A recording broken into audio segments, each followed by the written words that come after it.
Hello and welcome everyone to another episode of All Spells Ranked, part of the Knights of Last Call video channel network. I am your game master, Derek Melinda, and I have this wonderful sugar-free White Claw, and I not White Claw, Monster. I wish it was a White Claw. And I am looking forward to hanging out with you this evening. Level 6 is here. We are in the back half, and that means that we're halfway done. Now, you might say, well, gee, we've been going at this for a long time, 20 live streams. We're only halfway done? Well, yes and no. The thing you have to remember is there's a lot less spells in the later levels of the game. Heck, level 8, 9, and 10 barely have any spells in them. And so we're going to be able to condense a lot of these live streams. So going forward, I've mentioned this before, but these streams are no longer going to be an arcane stream or an occult stream. Instead, we are just going to look at all the spells, and we are going to make our determination that way. If there's something that we specifically want to call out about a particular spell, for example, if we want to really highlight that this spell is really good on the occult list, but maybe not so good on the arcane list, we can do that within our spell rankings. I think we have developed enough of a sort of a language in our ratings and rankings. We occasionally will double up we'll occasionally double up a spell ranking in order to sort of really call out that maybe it has a different, unique sort of position. Sometimes a spell might be a really good one, but a not so good spell slot spell. So again, I think we've got a really good kind of lingua franca that we can use in order to sort of talk about things. Oh, the image does say level 5. Thank you. I'll change that right away. That is a good catch. So let's change that.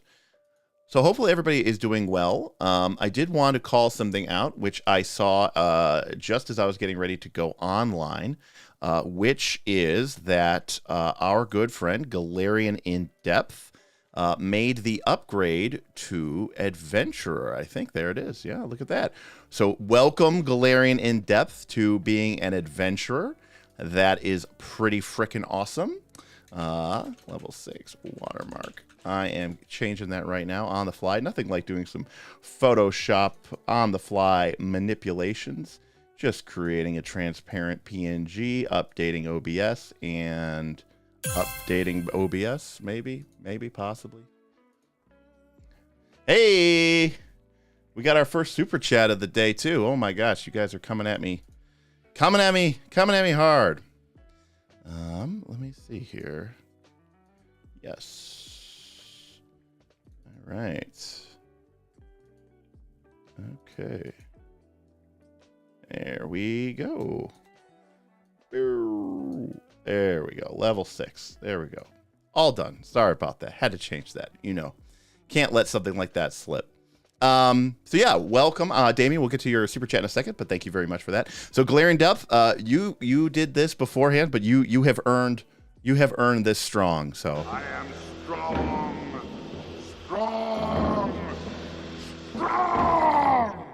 There we go. Very strong. Of course, all adventurers are welcome to get the Smog shout out by becoming an adventurer. What means being an adventurer, quite frankly? Well, predominantly it is designed to show some extra love for our Knights of the Last Call actual play, which is currently our Quest for the Frozen Flame game, where we are playing Pathfinder 2, obviously. It gives you some custom emotes and emojis that we can use in order to kind of spice up the chat a little bit. And it gives you a cool loyalty badge, and it's just another cool way for you to support us. And speaking of support, you will notice at the bottom our most gigantic tip goal yet. Now, this is not something I expect to knock out in one stream or even 2 or even 3. But as is known, we are in the process of getting set up for another actual play game. We want to play Root. Root is a Powered by the Apocalypse game that came out from Magpie Games just earlier this year. The Kickstarter was last year. And quite frankly, we're really excited about it. But what does that tip goal have to do with anything? Well, we've been talking and we've made some decisions here at Knights of Last Call that we really want to be a premier player in the space.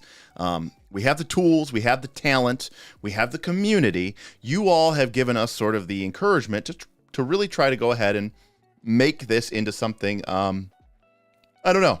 Maybe it becomes something that becomes full-time for me. And so one of the things that I really want to do is I want to go back to our studio space, which we have been really struggling to figure out what to do with.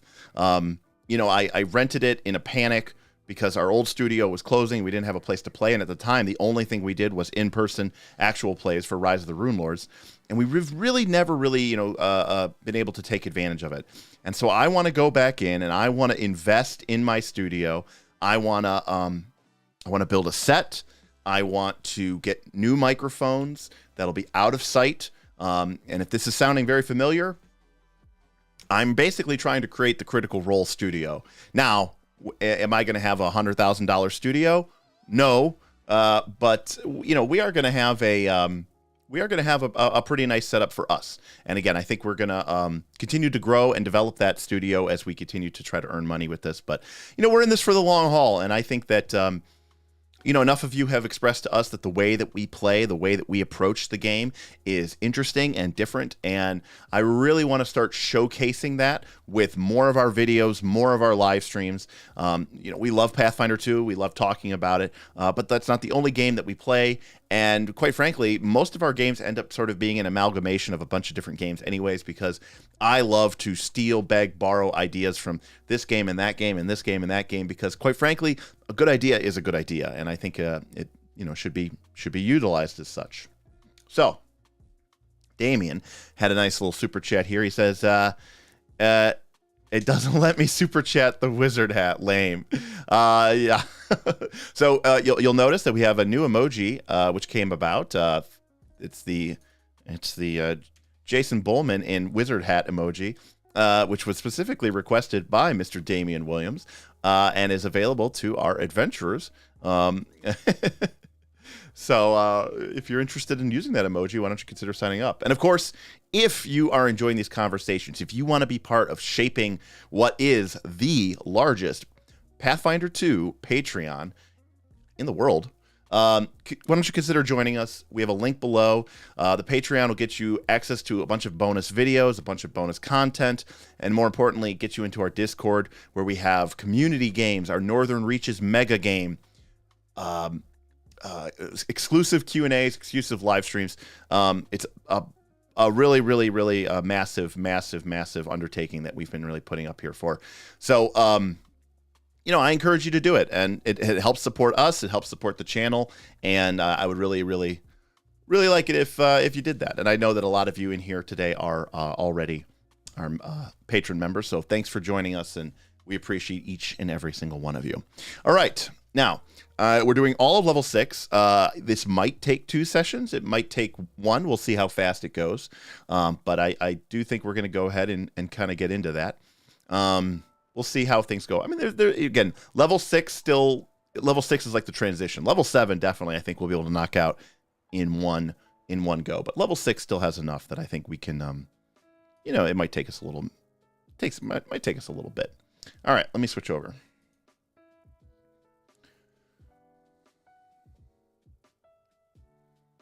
All right. Everything looks good here. All right. So we've got our level 6 spells here. We got some good ones. I think some of you have begun mentioning this already, but there are some good ones in there. There's also some ones that I don't know, but you can see how quickly we get to level 7 here. So you're like, oh, okay. So yeah, level 6. Let's get into it. So our first spell is one that I am not that is familiar with, which is Aura of the Unremarkable. And the reason for that is it's from Fist of the Ruby Phoenix Adventure Path. So, spoilers. It's uncommon because it comes from an adventure path. Illusion and Mental, always good things to note. It is a 30-foot emanation, 2-action spell off of our Arcane and Occult list, and it has a duration of sustained up to 1 minute. Now, sustained means you're going to be eating up a lot of action, so this better be worth it. And it only goes up for 1 minute, and what happens here is you and your allies appear to be completely innocuous to other creatures within the spell's area, regardless of the actions you are committing. For example, if you and your allies are interrogating a local for information or aiming a crossbow at a noble, creatures who can see you might not think this is unusual. Non-allied creatures in the emanation must attempt a will save. So if they succeed at the will save, they see your actions as they are.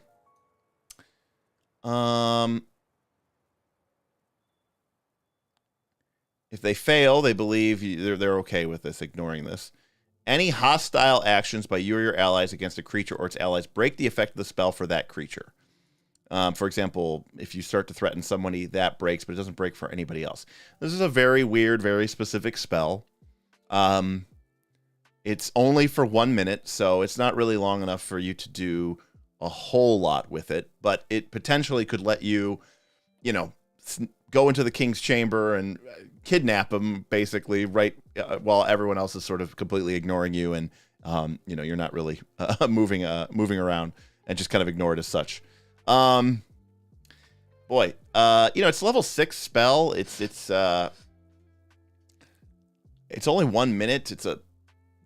If they pass the will save, they just get to see what you were doing. But overall, I still say that this spell is fairly unremarkable. And we'll give it a C. I mean, I think it's fine. I mean, it's an AoE effect, so it's fine. CJ. I like what CJ's saying. It's a scroll. Now, so you guys are talking about the 30-foot emanation, but I think it's you and your allies in the area appear innocuous to other creatures within the spell's area. Oh. So if I am aiming a crossbow at a noble from a balcony, the creatures down on the street from the balcony who are not within my 30-foot emanation will see me totally normally. Okay. Well, that's an F.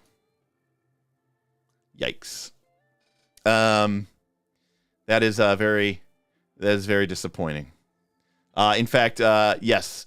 Needam Needam says the examples given in the spell don't even work for it. That is it's actually completely true. See, when I read this, is that it obviously only affects you and your allies within 30 feet, and that the only people who even got to make a save were people within the emanation. But that is not what it does. So that is unfortunate. I mean, a spell like this, again, if the spell's own description is not technically allowed, what are we doing here? So, yeah, again, my mind works, Needam, that I just read it and I go, oh, this must be how this works, because that would be kind of cool and flavorful. The idea that everybody sees you as being completely innocent, completely innocuous, but if they're close enough, aka within 30 feet, aka within that sort of aura where the illusion itself is really taking place, then they get a will save.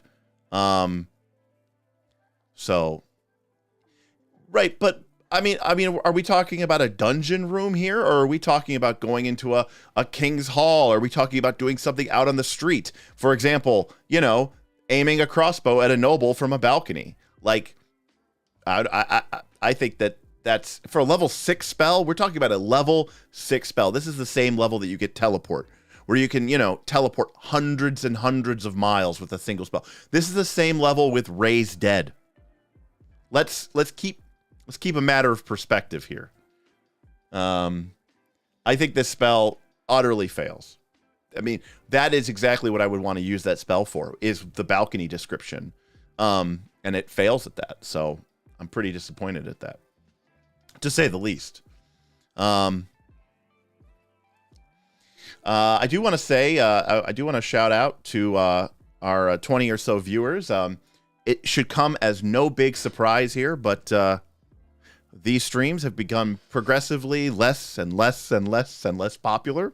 I think as we get up into the 20s, and we'll probably be at about 30 or something, or 25 by the time we're done with these live streams. I think it's a long haul for people to have stuck with us. So if you've stuck with me, and I know some of your names, you guys are here every week, thank you so much. But I love doing these live streams, and I promised I would do them even if no one showed up. But it is cool that some of you come out to hang out with me on these Thursdays, and I do appreciate you. All right. Hi, Flame Loud. How you doing? Flame Loud says hi. All right.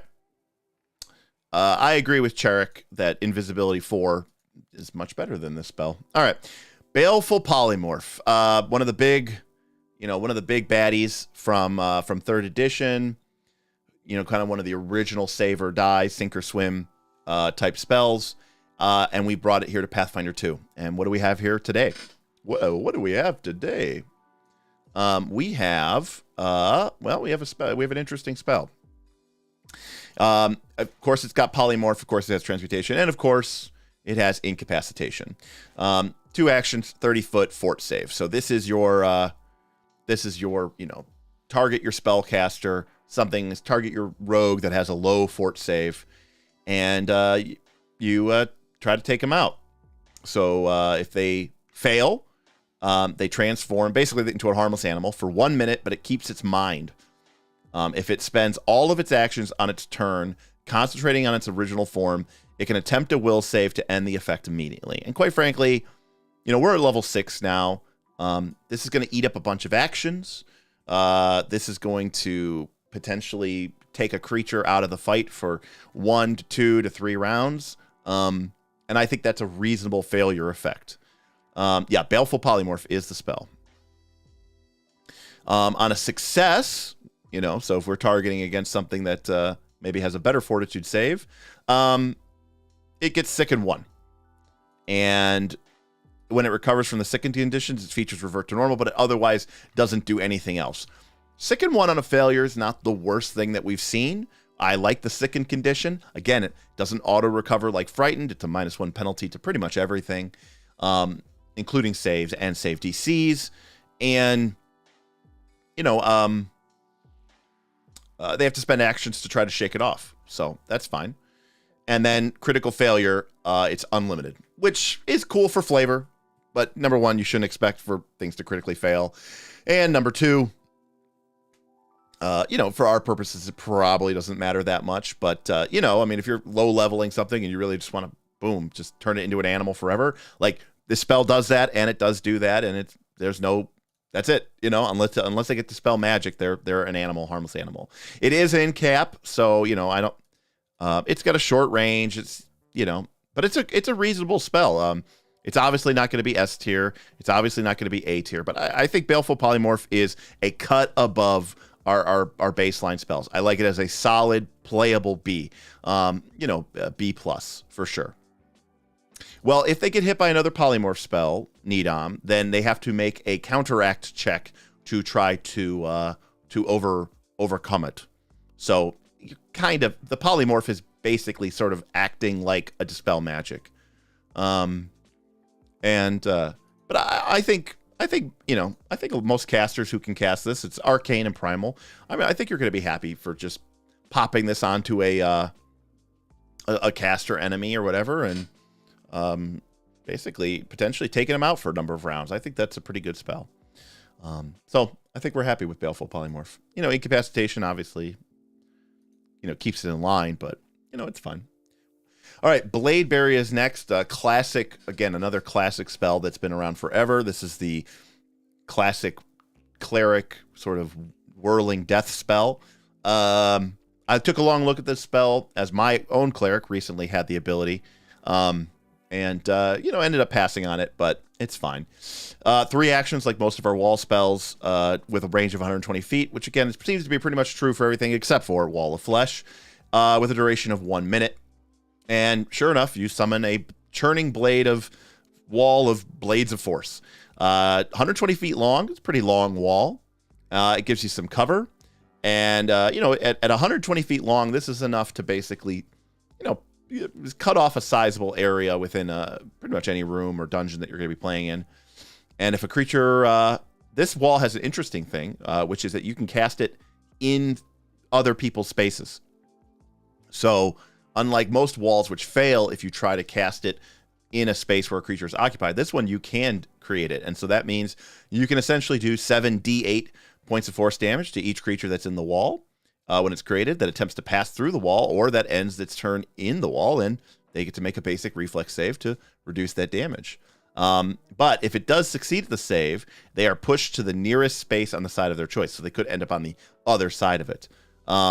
Creatures trying to move through the wall fail to do so if they critically fail, ending their movement adjacent to the wall. So it could even potentially shut that down. Not that that's really going to happen, but in a best case scenario, you're going to cast a spell, potentially put it through a couple of enemies. They're going to take a reflex save or take 7d8 force damage. They'll fail. They'll take the full amount of 7d8 force damage, and then they're basically going to be still inside the wall. And if they want to push on through the wall, they're going to have to make another reflex save and potentially take 7d8 force damage again. So 14d8 force damage with the 120 feet long. It's from our divine. You know, I don't know. It's pretty cool. It doesn't say anything about anchoring it or anything like that, so I'm assuming you can even maybe put this up in the air. I think this spell's pretty good.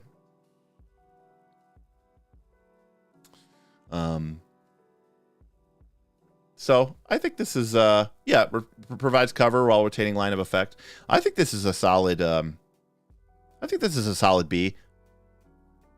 Yeah, I mean, I think you could play shenanigans with some of the movement spells. If you can end them inside the wall, push them back through it. I mean, that's pretty cool. So I like it. I think it's a good spell. I mean, it's 3 actions. It's a wall, but it is what it is. All right. Our next spell is Blanket of Stars. Another one I do not know. We got an illusion only. It's an occult and primal coming out of the APG. 2 actions with a will saving throw. 10 minutes. No targets, so it's just you. All right, so you don't see too many occult primal spells. That's kind of interesting. You get a Cloak of Darkness, like the eponymous Blanket of Stars, I suppose, filled with pinpricks of light like distant stars. You have a stillness of the cosmos upon you, and you get a +2 status bonus to stealth checks to hide and sneak. Keep in mind that a heroism spell at this level also gives you a +2 bonus to all checks, and it also lasts for 10 minutes. Just saying. And while outside, under a starry night sky, you are also invisible, but only if you remain still. And when you move, you get concealment instead. Yes, we know what concealment is. Thank you, Archives of Nethys. If someone ends their turn adjacent to you, they become distorted. And any creature that ends its turn adjacent to you must attempt a will save. And if they fail, they are dazzled. And if they critically fail, they are confused. It's a weird spell. Yeah.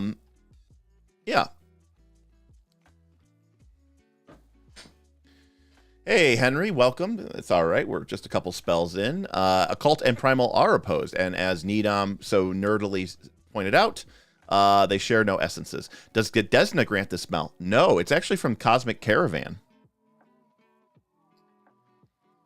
So, interesting. I'm not really impressed with this status bonus. Yeah, I like Eon Rider, who works in the field of astronomy. Basically says they'd rather have heroism, and yeah, I think this spell probably is a little underperforming. Invisible, but only if you're still. They have to end their turn adjacent to you, and if they fail, they're just dazzled. By the way, dazzle just gives everyone concealment from you, but this spell makes you invisible or concealed, so it doesn't work. And also, you have to be outside, and it has to be starry, and it has to be a night sky. Yikes. I'm sorry. There's just too many conditional modifiers here, and even if you do fulfill them all, it's still not as good as just an invisibility spell, so I'm going to have to F Blanket of Stars. Womp, womp, womp. Sorry. All right. It's also only on yourself. Great point, Brovleth. Great point, Brovleth. All right. Our next spell is Blinding Fury, and it has all the traits. It's got Curse. It's got Emotion. It's got Enchantment. It's got Incapacitation, and it has Mental. So plenty of opportunities for creatures to be essentially immune to this spell. But it's all the traditions except for Arcane, and it's a reaction, though. And we do like reaction spells. Anything that can help our spellcasters improve their action economy is something to be noted. And the trigger is a creature damages you, which is probably something that's going to happen a lot in a combat game like Pathfinder 2. The range is 60 feet, and it targets the triggering creature that damaged you. They have to make a will save, which is okay.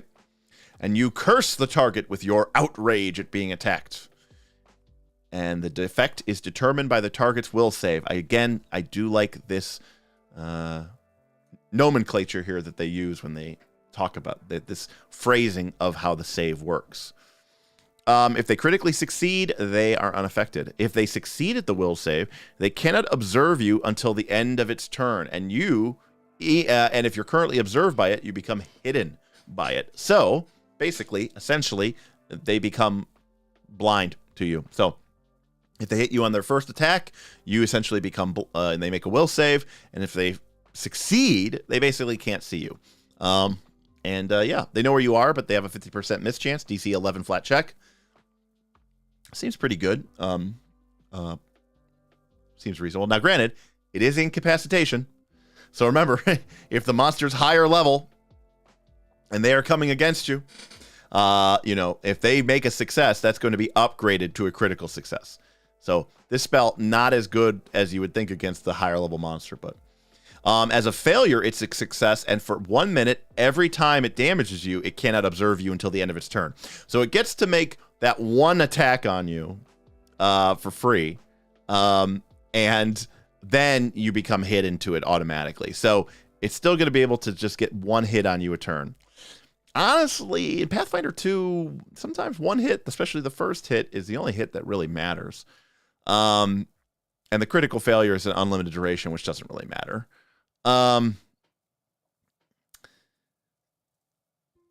Yeah. I'm not a big fan of this spell.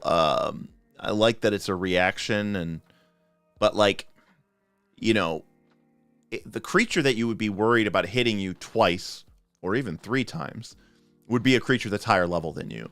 And due to this spell's incapacitation effect, I feel like that kind of limits its usefulness.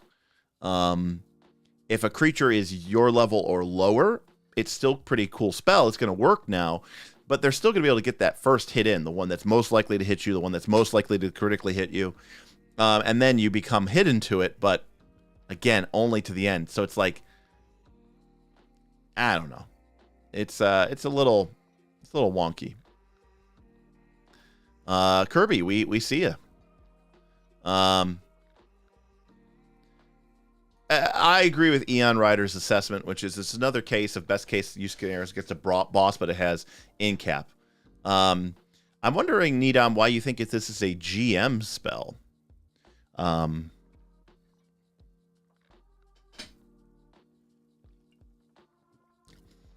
You're thinking that a high level monster is using this against the party? I'm not a big fan of the spell, period. So, plus it's incapacitation.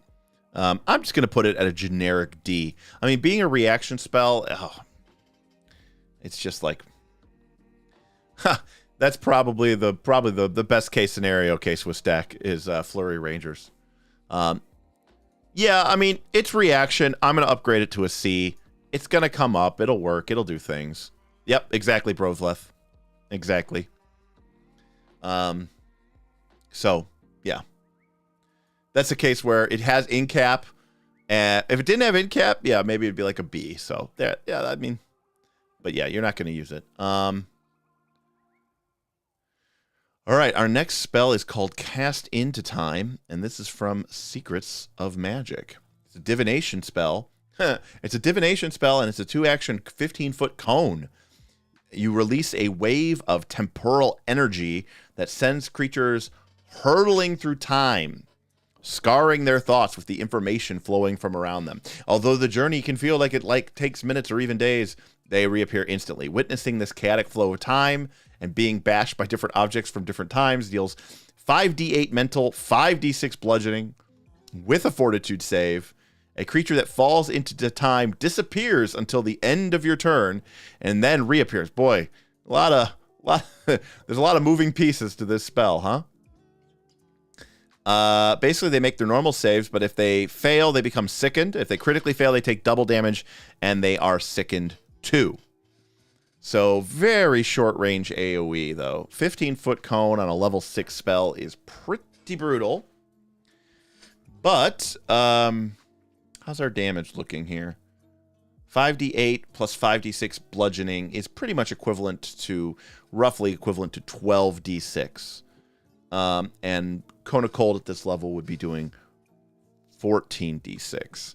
So it's a little less damage than Cone of Cold, a much smaller AoE, but fail and get sickened is pretty interesting. And there's this weird business of the creature disappearing until the end of your turn. So I suppose you could make them disappear and then use your third action to move away or do something. It also, yeah, sure, it hits 2 different damage types. It's true. It's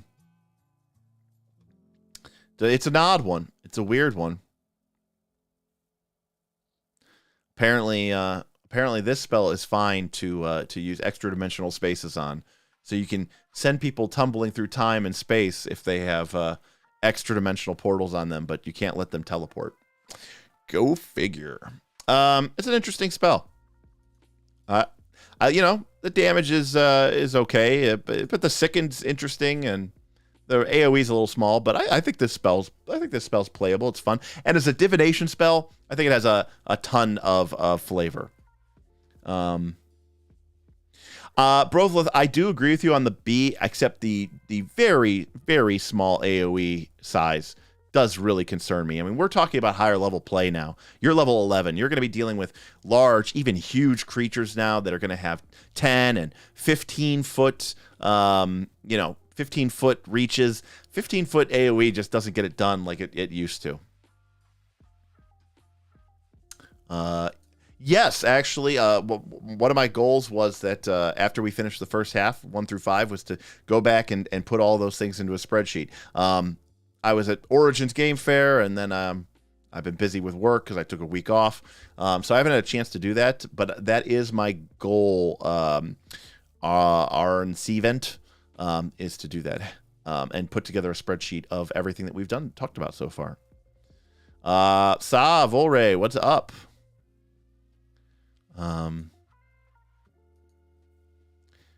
So for me, it's not like it's a top tier damage spell, and I think like to be B, I think you have to at least be. I mean, I don't know that 15-foot cone. I don't know. Maybe it's the adventures I've been playing and the encounters I've been having at the high level, but like a 15-foot cone, like I might be in a creature's threatened. Like I might not even be able to reach the creature. So. Next is Catch Your Name. It's a rare spell, so take that into account. It's from everyone. Oh, this is a true name spell. We've already talked about this.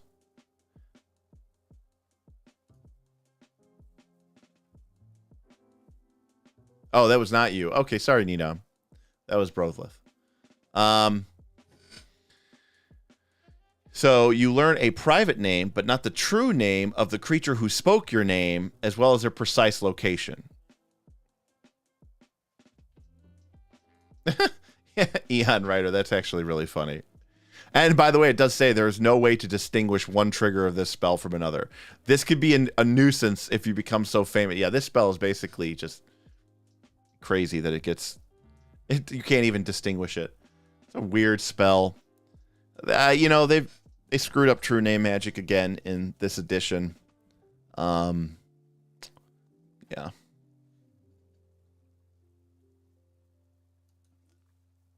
Not happy. Chain Lightning. Well, massive range. One of the top tier damage spells in the game. Arcane and Primal, of course. Targets one creature plus any number of additional creatures. And we were talking about doing 8d12 damage.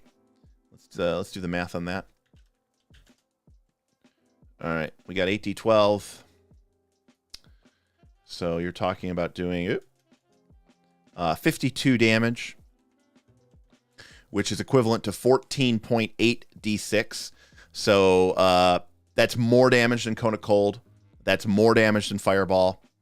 So this, right, because those spells are only doing 12 and 14 d6 at this level. So 8d12 is more damage than those spells. And obviously, you get all the benefits of an AoE without any of the messy mucking up of potentially hitting your allies. This spell is definitely one. And obviously, it can end if someone critically succeeds at their save. Notice that. It's not just save. They have to critically succeed. But for most purposes, if you kind of figure out a path, you can usually basically nuke everyone in the encounter for 8d12, which is a tremendous amount of damage. And you could do so from an absurdly far range. Just a great spell. Not S+, but this is... I think this is probably one of, it's probably the best raw damage spell maybe in the game. I think this spell's probably better than Meteor Swarm. So, it's pretty good.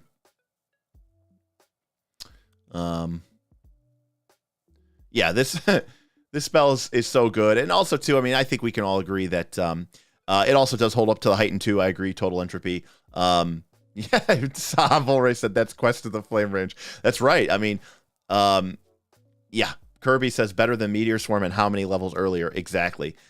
Yeah, I agree with Needom as well. Spell does what it says, does it really well, and it only has the one gotcha in it. And even then too, like, people shit on us. Well, shit on me for like saying that I don't care about this stuff, but like the flavor, the effect of this, when you think of a caster casting this spell, it's a very cool moment for you to cast it. Electricity is a great damage type. And yeah, this spell's S. So Sa says big maps equal better maps. You sold me on that, Derek. Yeah, I'm just I think we could go into it at a different stream, but yeah, I think with the ranges of spells, the ranges of ranged weapons, the fact that you get these 3 actions, that people can move a lot, that people invest into their movement speeds in this game. Larger battlefields really allow the Pathfinder 2 tactical combat game to breathe a little bit. There's a little bit more of this positioning and setting up, and I think it's really exciting. Boothby, that's just tragic and unfortunate. Yeah, they did nerf Meteor Swarm. They also nerfed Scare to Death. My God. Right, exactly, Brovleth. The bigger area makes it more interesting. Also, like, you can have larger areas with difficult terrain, and so people who have things that allow them to move through difficult terrain and stuff like that, like, it comes up more often. I think it's just great. Anyways, great spell. S tier. Probably the best damage spell in the game. Big fan. All right. Chromatic Image. Well, we've been historically very disappointed in the chromatic spells. But here we go. It's an illusion visual with a duration of 1 minute, and it has a casting time of 2 actions. So you call for 3 illusory duplicates of yourself, and each of the 4 of you takes on a different color. Your colors all shifting every time someone attacks you. This is essentially mirror image. And just as a reminder, mirror image is 2 actions, 1 minute, and you get 3 images. And at first, there's a 1 in 4 chance of hitting you. Then, if an attack would hit you, you roll. And then if there's 2 images, it's a 1 in 3. And if there's only 1 image, it's a 1 in 2 chance. Once an image is hit, it is destroyed. But if an attack roll fails to hit your AC, but doesn't critically fail, it destroys an image, but has no additional attack. So, if they hit you, there's a chance one of your mirror images takes the hit. And if they miss you, you lose a mirror image unless they critically missed you. But okay. Except, so this time though, you get 4 colored images. And we're, by the way, going up 4 levels. So we're getting the same effect, but 4 levels later. That's a lot of levels. Whenever a foe destroys one of the images, roll 1d4 to see which color the image was when it destroyed. The attacker takes the corresponding effect. An insignificantly small amount of damage. Okay, Flameloud said they're ready to defend. I am ready to hear your dissertation, your defense, because that is a really, really, really, really, really expensive mirror image. When I could get the exactly same effect, minus 10 points of damage for mirror image. So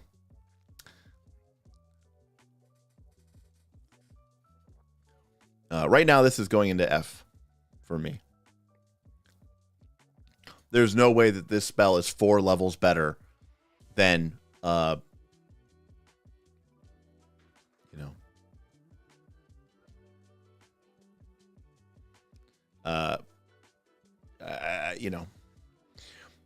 Also keep in mind, well, yep, Sas says, but Frighten 1. Well, you don't control that. It's random. Yeah, this is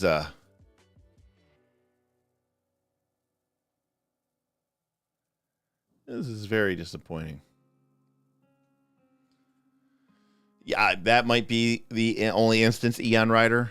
I mean, I guess technically this spell does function, so I guess D, but I mean, what? Yeah, like I'm very disappointed in this damage. Let me think. So it's doing 5 and 5. If it was doing like 10 and 10 or something, like I feel like that would be cool, right? Because then like, my images are getting destroyed, but I'm doing damage to them, and then like you feel cool about it. 10 and 10 would feel maybe better. I really would like 10 and 15 or something. I don't know. Let me do something.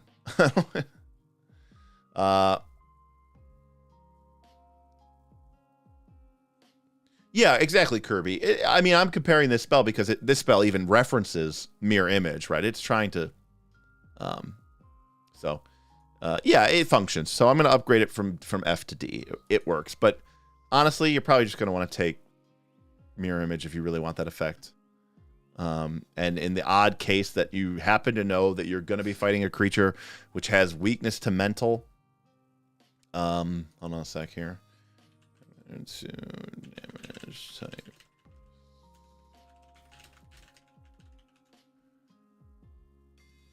All right.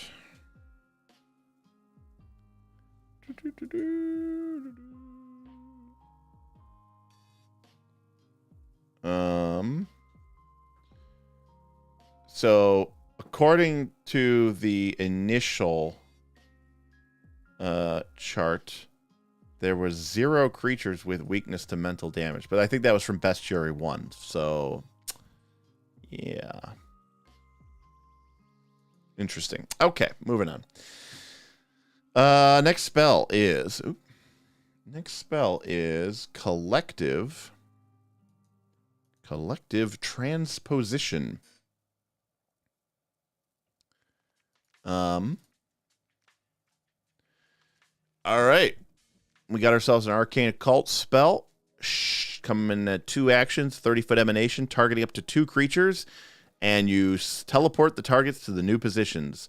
The creatures must be able to fit in their new space, and the positions must be occupied entirely within the area and inside your line of sight. Unwilling creatures get to make a will save. So this lets you do the old swapperoo.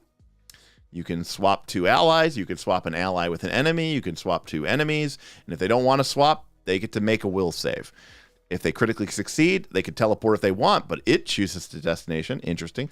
On a success, fail, they get teleported. Oh, sorry, they're not teleported. And if they fail, then they get teleported. And as you heighten it, you get to do with more creatures and targets. This is fun. There, in 3rd edition D&D, there was a spell called Baleful Transposition, which did this at a much, much, much lower transposition, which was enemies, and then there was a level 1 or 2 spells called Benign Transposition, which Min Andreas has mentioned, and that was a really awesome spell. Quark asked, how do we donate? Quark, there are 2 ways. The first way is you can go into the, there's a link in the description that says of this video, which has a link to our Stream Elements tip page, and then you can go ahead and set up a Google account there to tip. Or you can type !tip, which I will do right now, and that will give you the link to our Stream Elements page as well. And that is definitely the best way to chat and support us. So, if the bot's working. Hopefully the bot is working. Anyways, this is a pretty cool spell. It's kind of high level. You know. Oh yeah, Galarian in depth. That's a great point too. You can also underneath in our description of our YouTube, there's an option there to join, and that becomes you become a YouTube member. It's kind of like a Patreon plus, granting you access to cool emojis and stuff. And Damien is quite correct. You can also super chat. There should be a button right there in your YouTube that allows you to super chat. All right, Flame Loud is coming in because it allows extra damage that's above other defensive spells. Doesn't just reduce, but completely negates damage. And with Frighten 1 as a 25% chance, it's a decent debuff for the rest of it. I agree with you that it is interesting. I just think it's too high level. I think adding 4 levels to Mirror Image just to do some 10 points of damage, I don't know. That feels like a lot to me. It just feels like a lot to me, Flame Loud. I don't know. You know, I'd have to play around with it. I mean, because I'm not casting this at level 11. I'm not going to take this as one of my level 6 spells. All right. I'm not going to start casting this spell until I'm maybe 13 or 15. You know, and so it's like, then at that point, the creatures are going to have 300 hit points or something. It's kind of just rough. Collective Transposition, I think it's too high a level, but the effect is awesome. And I mean, I'll agree with Needham on that point. Once you're 9th level, so I mean, you're 17th, 18th level, I guess you'd rather cast this than Mirror Image, but overall, it's still just kind of crazy. Well, okay, Flame Loud, that's 40 points of damage, assuming that all 4 of your Mirror Images get popped. You know, I still don't think that's I mean, that's, you'd have to be very lucky to get all 40 points of damage. They just keep missing me every single time. So, all right. I don't know, Flame. I mean, I think you've made a heroic defense of this spell, but I just still feel like you're paying just way too high of a tax. I'll say this. Chromatic Image, in my opinion, is a D. But if you're at the end of the game and you have so many spell slots that you don't know what to do with, sure. Take Chromatic Image over Mirror Image. He says it doesn't end once you are hit.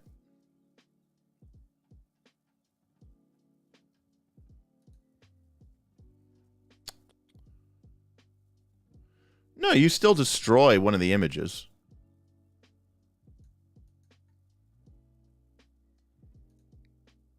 So when I'm attacked, if I get hit, I still has a, you know, there's a 25% chance, and then eventually it becomes a 1 in 3 and then a 1 in 2. All right, Volray, we'll see you. We'll catch you later. Collective Transposition. I think it's too high level, but nothing else in the game does this. This is really awesome. It's really fun. It's really cool. You can use it to help an ally out. You can use it to swap, monster around. I think this spell's a solid B. It's fun. It's cool. It's better. It's cool. It's magical. I like Collective Transposition a lot. I liked Baleful Transposition and Benign Transposition. In 3rd edition, they were much lower level spells, like level 1 and level 1 and level 3 or something. I have too many books. It was from the D&D Complete Miniatures Guide Handbook. I really need to organize all these spells, or all these books, huh? Yeah, I kind of just threw them up here. I don't see it. It's not popping out at me. I'm sure I could just look it up online, but now I'm obsessed with it. It's got a red spine. It should be easy to find. But I don't see it. All right. I'm annoyed now. I'm very annoyed now. Quark12000 Hey! $25. Can't watch, am at work, but wanted you to know this series is appreciated. Looking forward to the document version. Great. Hey, thank you, Quark. Thank you very, very, very much. That's very generous of you, and I'm glad and appreciate that you like this spells version. It's been a very, very, very long haul, and I'll be pretty happy when we're done through it. When we started this, people said, "There's no way that you're ever going to finish it. Don't get my hopes up. I've been hurt before," but we have stuck with it, and really appreciate that. Thank you very much, Quark. Very, very, very, very appreciative of it. Thank you. Very cool. Thank you. And Quark is also a member of our Patreon. And if you're not a member of our Patreon, which I think most of you are, what are you doing? All right. All right. A guy named Quark donating seems wrong. Yeah, Quark from Deep Space Nine. But anyways, I really liked this spell. I'm actually going to take it up to A. I think it's just too cool, too unique. I think it's really cool. So I think it's fun. Hey, Denny, welcome, welcome, welcome. Long time no see, buddy. All right, we've got a couple battle forms here coming up. I think there's a Daemon form, and then I think there's a Devil form, and there's a couple different forms. So this one's evil, so you're not going to be casting this one here. So, hey, Henry! $25. Thanks for keeping on keeping on. Love the content and conversations. Thank you very much, Henry, for that $25 tip. Thank you very much. Appreciate it. Yeah, again, I said this at the beginning, but, thank you to everybody. It goes without saying that the support that you all have done through your tips and through your super chats have what allowed me to continue to do this, right? I know I'm only going to be going live twice a week, and we have to kind of really make something that's going to make an impact, that's going to bring in views, it's going to bring in donations, it's going to bring in tips. And, when the idea of doing a 25 plus, basically almost 100 hours of live streaming just to get through all these spells was kind of scary, and I did big talk about how we were going to finish it. And I was worried that people would really not support this live stream, and it would basically get killed off because people weren't supporting it. But thank you to folks who are always in here, tipping and super chatting. That's really kept it going. That's very true, Quark. That is very true. First rule is never give back the money. My favorite is I think he's talking to Jedzia Dax, and Quark says something, and she goes, the 67th rule of acquisition. Peace is good for business. He goes, no, that's the 68th rule, or 6th rule. She goes, what's the other one? She goes, war is good for business. It's good. Anyways, thank you, Henry. Thank you, Quark, for those tips, and thank you, Damien, for the stream super chats earlier. And thank you, Galarian in Depth, for joining as an adventurer. We got some nice support today. Thank you, everybody. And again, we've got a big tip goal. But, we're really looking to invest in our new sort of studio setup. We're going to get people back together live. If you remember the old nightlife videos, we're going to try to bring back some of that energy. If you've been enjoying our podcast, we're going to try to bring back some of that energy. We're always listening and trying to do our best here. And it's a little challenging at times because none of us are full-time. I know some of the other content creators out there that you might like, maybe in the 5th edition space or in the Pathfinder space, a lot of them are full-time, or they have they're just on their own, and that has some advantages. You're not trying to coordinate with different people. Obviously, I'm helped out a lot by my fellow Knights of Last Call, but I think there's times where being on your own could be nice too. Maybe you can move a little bit quicker. All right. Sorry, let's talk about this demon form. Well, it's evil, so you're really not going to be typically casting this as a PC unless you're an evil character, which is to say something. So you do have hands in this battle form, and you can use manipulate actions. Yes. And unless otherwise noted, it does prevent you from casting spells, speaking, and using manipulate actions that cast hands. So anyways, AC 21 plus your level. So you're getting 11 points of AC out of this, which is, what is that equivalent to? It's equivalent to probably champion. armor class. That's expert proficiency 4 plus plate 6 plus 1 potency bonus, item bonus. So that's really good armor class, actually. So this is insane armor class. Probably you'll be tied top tier of the game. So very high AC. 15 temporary hit points is good. 20, 25 would be better, but weakness 5 to good is you know. So raw, this does not allow casting spells still. That's correct, Needham Wolven. All polymorph effects. There we go. All polymorph effects here at the bottom side. It says there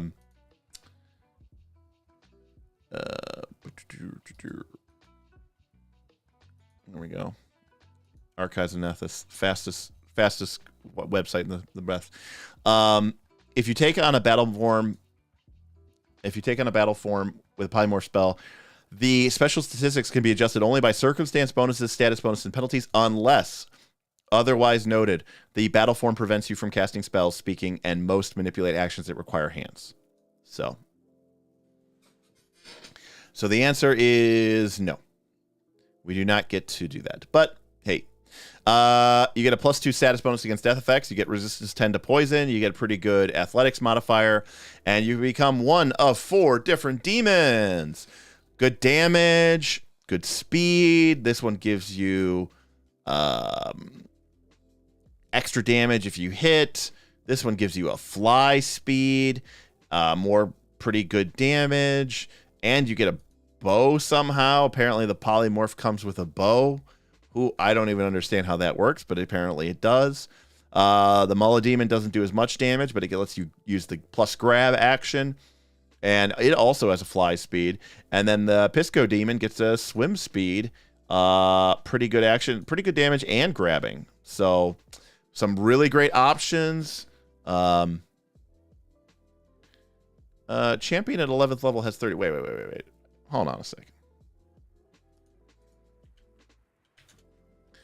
So, okay, you start at 10, and at level, ignore the level, because the level is whatever, doesn't matter.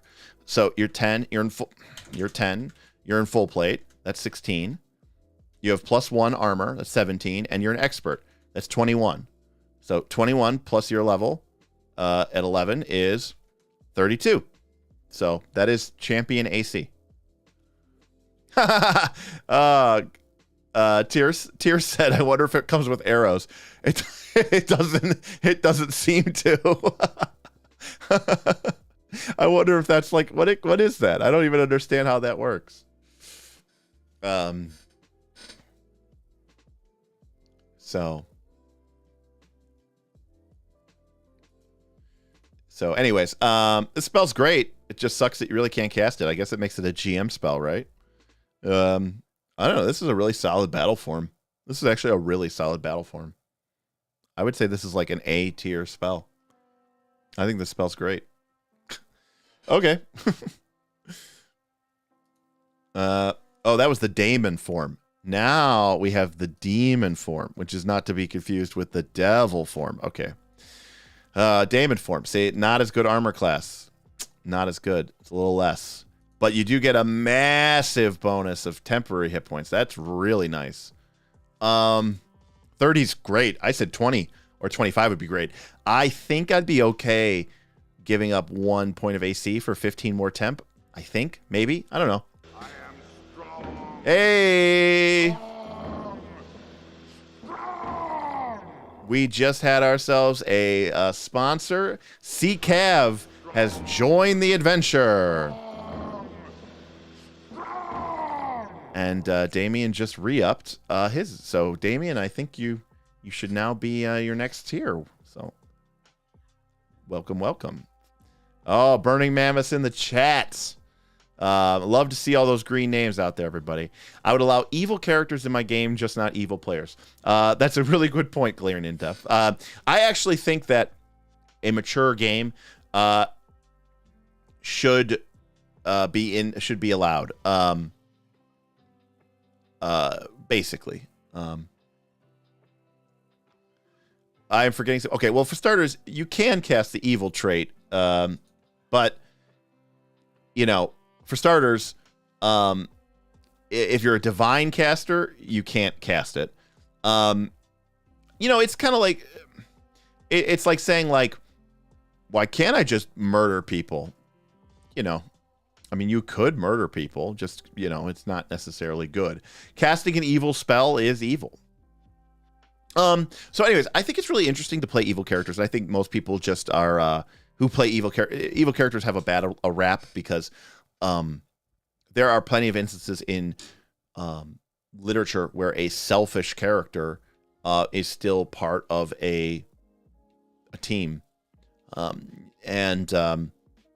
Most people just either play evil characters as this almost cartoonish evil, or they just play them to be like the complete and total troll, instead of being these. I think evil characters can be really complicated and very interesting, and so I think it's unfortunate the way that people play them, but I think they can be played. But there is nothing specific.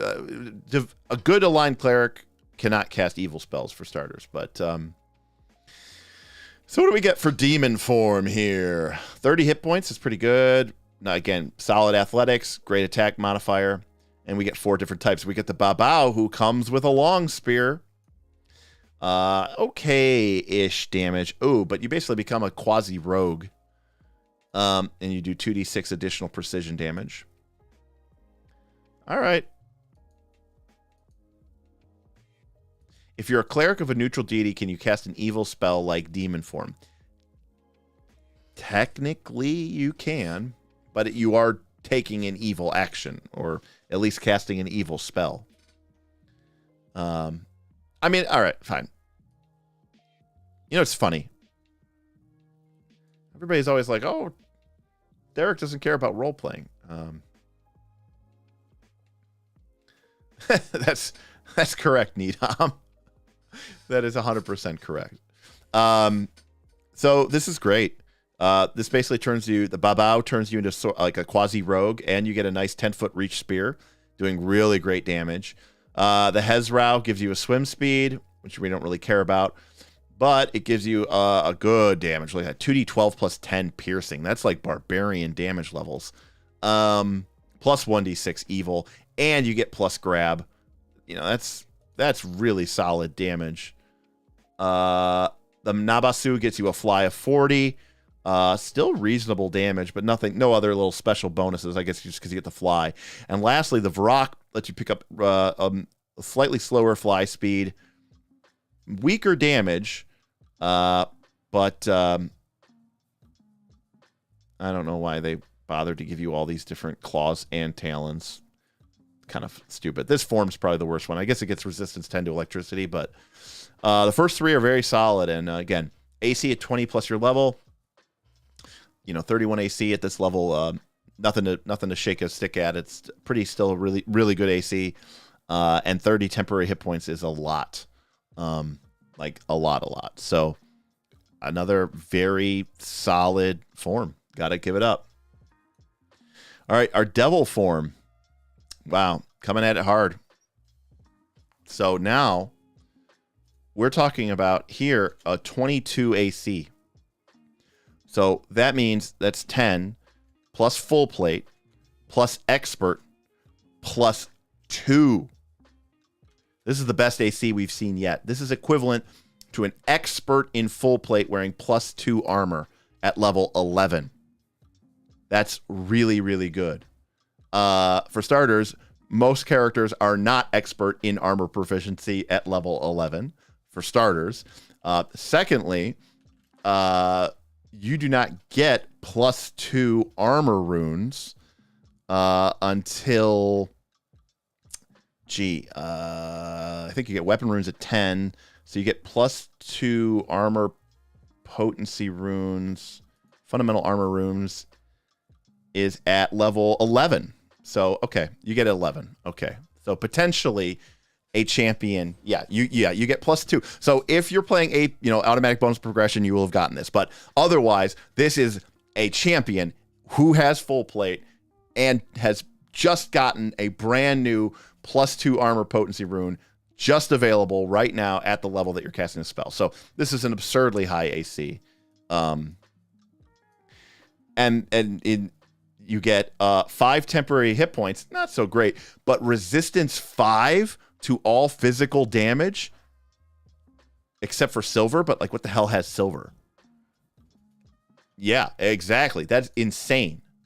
I mean, think about it this way: for your standard character who's attacking, or who's doing this, like if you're a oh Jesus Christ, if you're like a standard caster, you might have a base 10 plus you're trained. You probably got your defensive robes though. Okay, so you got your defensive robes, and maybe you have a +1 armor, and maybe your dex is like 2 or 3 if you're lucky. So this is like a 4 or 5 point AC buff. That's really good. And then high AC plus resistance 5 to damage is pretty good. You pick up resistance 10 to fire, which is also pretty good. Your attack modifier is not as good as the other ones. The demon... let's go here. The demon form had a +22 to hit. The devil form only has a +20 to hit. So, what is that equivalent to? 20. That's, let's see, you're level 11.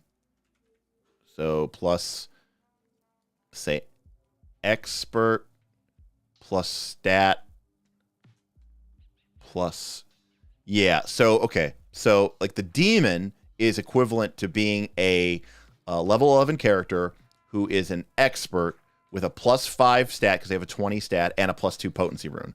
So that's a 22. And so they are behind this. So, no, that's not nothing. This character is definitely more defensive. Yeah, I agree. Devil is tank, demon is striker, Daemon is kind of in the middle. But again, I love that AC. I love that resistance to physical damage. I love this resistance to fire. All right, we get the Barbazal. They get the glaive. Yeah, they get the glaive. Do they come with the glaive? Yeah, apparently they come with the glaive. Deadly, forceful, reach 10. Damage is a little low, but they do get the persistent bleed on a hit, which is great. The Irenes, that's like the flying bow demon or devil. Yep, picks up fly 40 feet. Very low damage with the long sword, but D8 plus D6 plus D6 on the composite longbow. The Osuluth, also known as a bone devil. Let's see, what do we get here? Okay damage, poison, and has a built-in ranged attack, which is pretty small, but it does get a fly speed as well. And then you get this Sarglagon, which is swimming speed. So again, some fly modes, mostly defensive, but still pretty good. And the athletics modifier, though, is still really good. So even if you're not attacking at +20, maybe you're in there just athleticsing, and you're just grappling people, and you're just being a controller. I don't know. I think this spell is still really great. That AC, that 5 resist all, that 10 resist fire, that's good. These are all really good spells. Wow. All right. Disintegrate. Once the definitive save or die spell, I feel, has been stupidly neutered in this edition. It does have a couple of other options. Obviously, the spell is still okay, but... So here's the basic problem of this. We learned this back with Ray of Enfeeblement all the way back at level 1. This spell gives the creature 2 outs. For starters, you have to fire a green ray at your target, and you have to make a spell attack. So already we know that, heck, we just talked about this when we were talking about the devil form. We know that everybody else is going to be sitting there on their +2 potency, weapon potency runes. And the creatures in Pathfinder 2 have the AC to account for that. So that means that your caster is at a significant disadvantage in order to even just get this spell off. But should you manage to get the Disintegrate off, you don't just do the damage. They have to make a fort save. And now that 12d10 damage you're dealing has a reasonable chance of being halved. Now, yes, on the best case scenario, you critically hit on your first attack, and then when they make their fort save, essentially, it's almost like Derek's using a Derek hero, or you're using a Derek hero point, and the save is one category lower. Now, the creature reduced to 0 hit points is reduced to fine powder, its gear remains. For starters, that's just hilarious. Nothing says more... Nothing is more video gamey than the fact that the creature gets disintegrated, but its gear does not. That's just really always been really funny to me. Secondly, being reduced to 0 hit points, it's dead. Doesn't really matter, right? Like, most monsters are going to die at 0 hit points. It doesn't really matter that they're just dead. Now, there is one a thing here. You can shoot an object, and it gets no save, regardless of hardness, unless it's an artifact. And it can destroy a 10-foot cube of matter. That one's pretty good. I mean, being able to just disintegrate something is halfway decent. So let's take a look at this, just for effect. This spell does 12d10. So that's 66 points of damage. Maybe we'll do an Excel chart here. I'm sure someone else has done this before, but, you know, we'll just do it because we're here. Okay. So this is Disintegrate. So it does 12d10. So that's 12 times 5.5. So we're talking about 66 percentage damage. But you have to hit. Now, normally... I would say that you would have something like a 50% chance of hitting. But we just discussed, you're going to be 2 points below what you should be able to do to hit. So you are probably only going to be at a 40% chance of hitting. You're an expert. The other marshals are experts. They have +2 weapon runes. You don't have +2 weapon runes. So that means that you're at a 40% chance of hitting. Then comes the fort save. Now, who knows, right? Just for sake of saying, let's just say that 50% of the time they pass the save, 50% of the time they fail the save. Let's just make it easy, okay? So 50% of the time they are going to take half damage.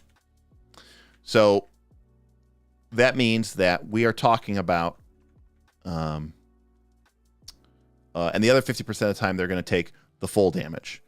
So on average, that is going to be 75%. So what is our total damage? So on average, with this spell, you are going to do 20 points of damage. Which is not great. I think we can all agree to that is not great. For your 6th level spell, you're getting in 20 points of damage. Yikes. So what if we True Strike? Okay, so if we True Strike, that means we have 2 chances, which is another way of saying that we have to miss. We have a 40% chance of hitting, so we have a 60% chance of missing. So our chance of actually hitting is 60% times 60%. We'd have to miss twice. So if you use a True Strike, your chance to hit goes up to 64%. And we're still going to do 75%, and then we do 31.2 damage. Which is still kind of yikes, right?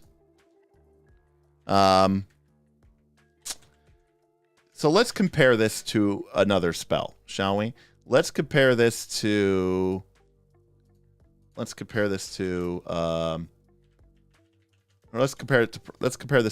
Thundersphere. Just the 2-action version, okay? It does 3d6, and it does 2d6 points of damage bonus. So at this point, it would be a level 5. So we'd be getting 2d6 5 times, 10d6. It'd be 13d6. Why is that of no value? Oh. Okay. So it's 45, and we have a 40% chance of hit, but if it hits, it does 100% damage. So we get...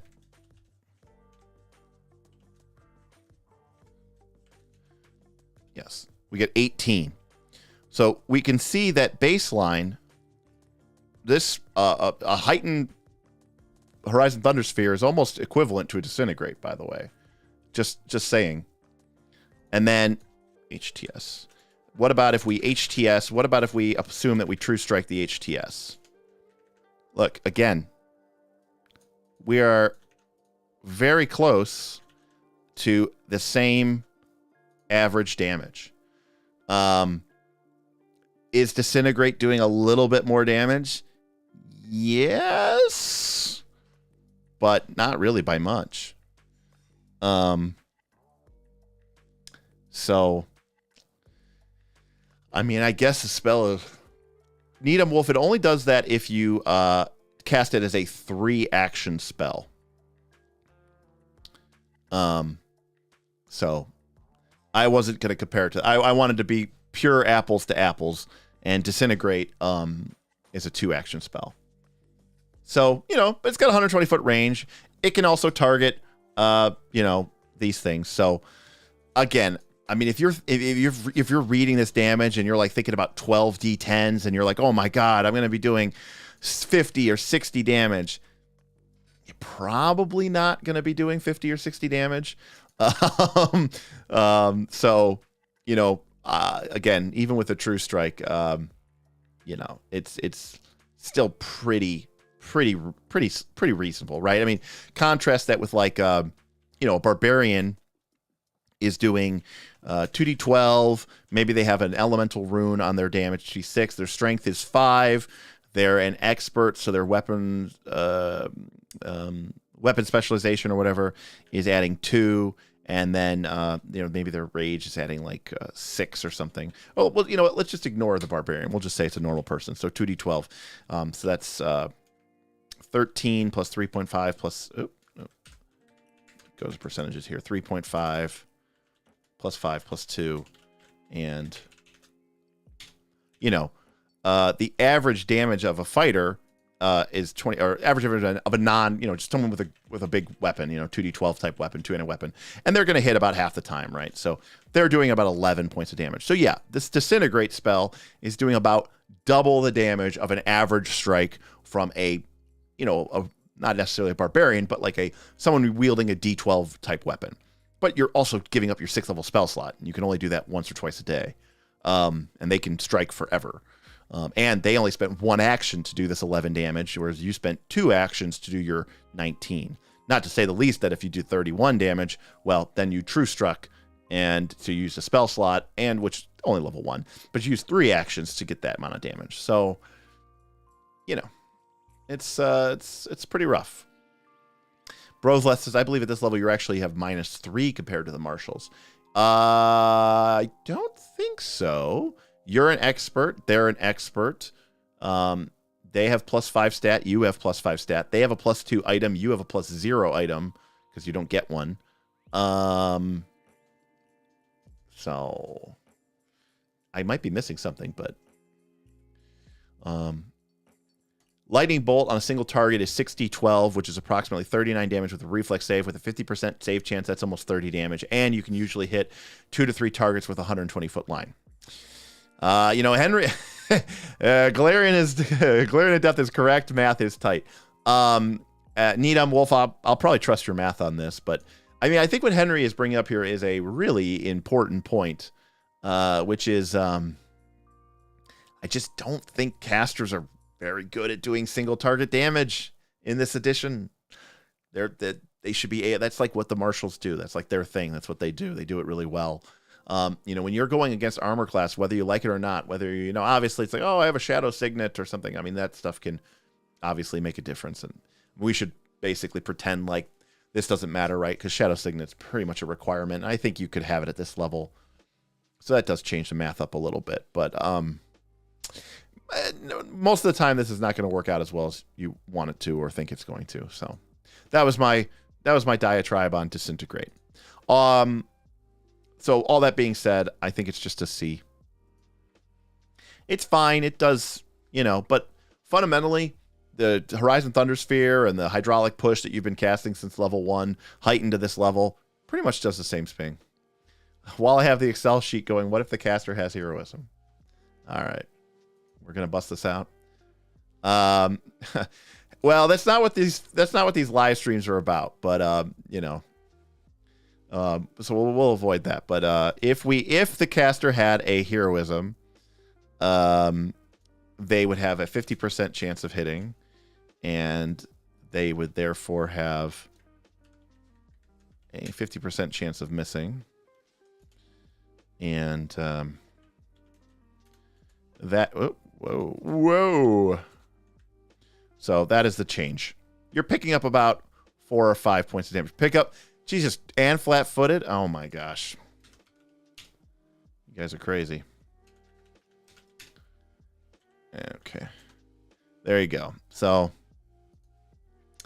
actually, as your chance to hit goes up, Horizon Thundersphere becomes better and better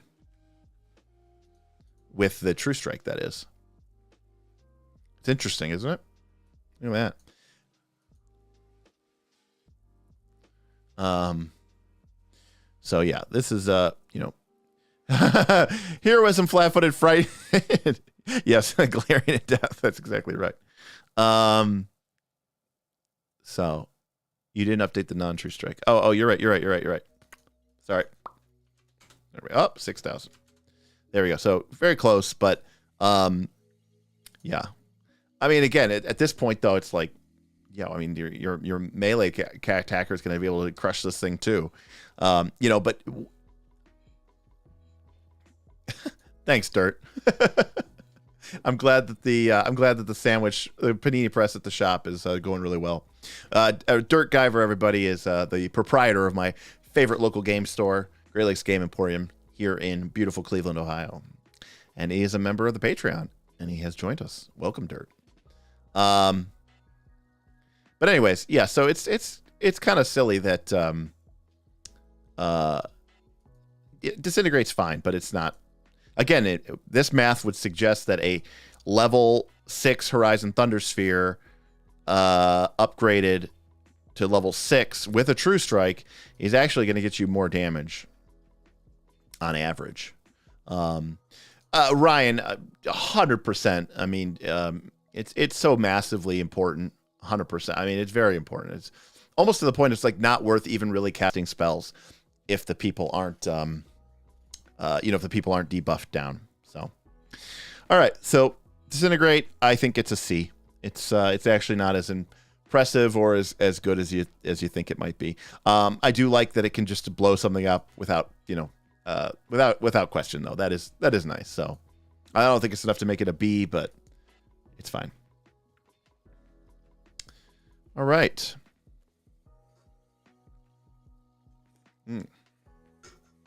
Oh, Jordan, boo. It is true that it's not the greatest place. Dominate. It's got all the traits. Uncommon because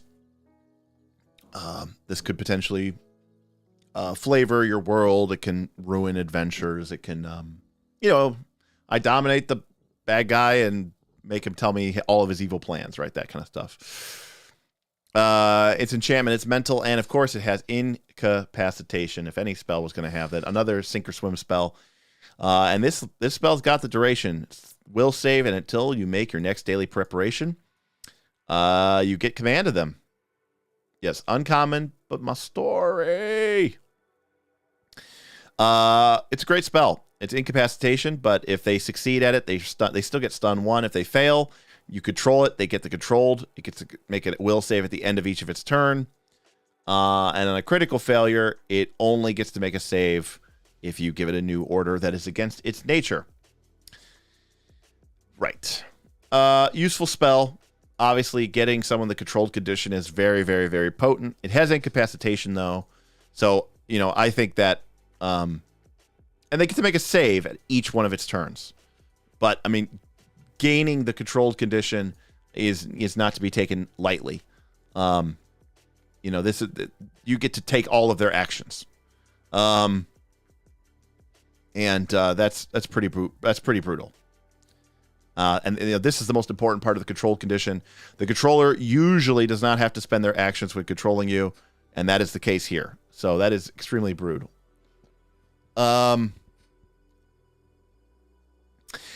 I think this spell would be S tier. It's very powerful. Not only are you eliminating an enemy, but you are gaining an ally. Obviously, it has incapacitate. You get to make a save every round. So I'm gonna ding it down to 1 tier, but this is still one of the top tier control spells, charm spells in the game. This is a great place to put stupefied into somebody, right? Because you don't want to mess up their melee skills. You know, you want to keep those high. You don't want to frighten them because then they won't be able to attack anything. But if you just stupefy them and hit the will save, you know, if you bone mow somebody, this is a great way to bone mow them. The bone mow dominate combo is make a clever quip about their self-esteem, and then that gives you the ability to completely dominate and control their mind for all time. It's great. Very powerful spell. Classic, you know. Somehow these spells aren't evil, but even though you're just completely dominating someone's will, it's great. Damien, yeah, there's been a lot of debate about the existence of spells like Suggestion and Dominate and even Charm, and the idea that those are in many ways the most evil spells. And I never really considered that. But thinking about it, yeah, I mean, whenever you think of like the most kind of evil, most insidious villains in like comic books, they are usually the mind control people. If you've watched Avatar: The Last Airbender, right? Think about like the Bloodbenders. They're almost always portrayed as like, you know, like the most evil of the villains in a weird sort of way. Because again, violating sort of the sanctity, not just of the mind, but of the body. You know, it is an interesting point. Kilgrave Boothby is a fantastic example of that. He's just, it's brutal. So, but I've wondered, Jordan asks, are there actual rules around what you can take that's uncommon to rare, and is it just a GM's discretion? Well, for starters, Jordan, it should be noted that it is the GM's discretion whether any spell is available. Fireball may not be available if the GM wants to, and there's nothing, and that's totally acceptable. Uncommon and rare do not signify that the spell is any more powerful. It is just a shortcut, a way of saying, hey, GM, pay extra close attention here. This spell may cause an effect that could be problematic for the adventure or the adventure path or the campaign that you are trying to run.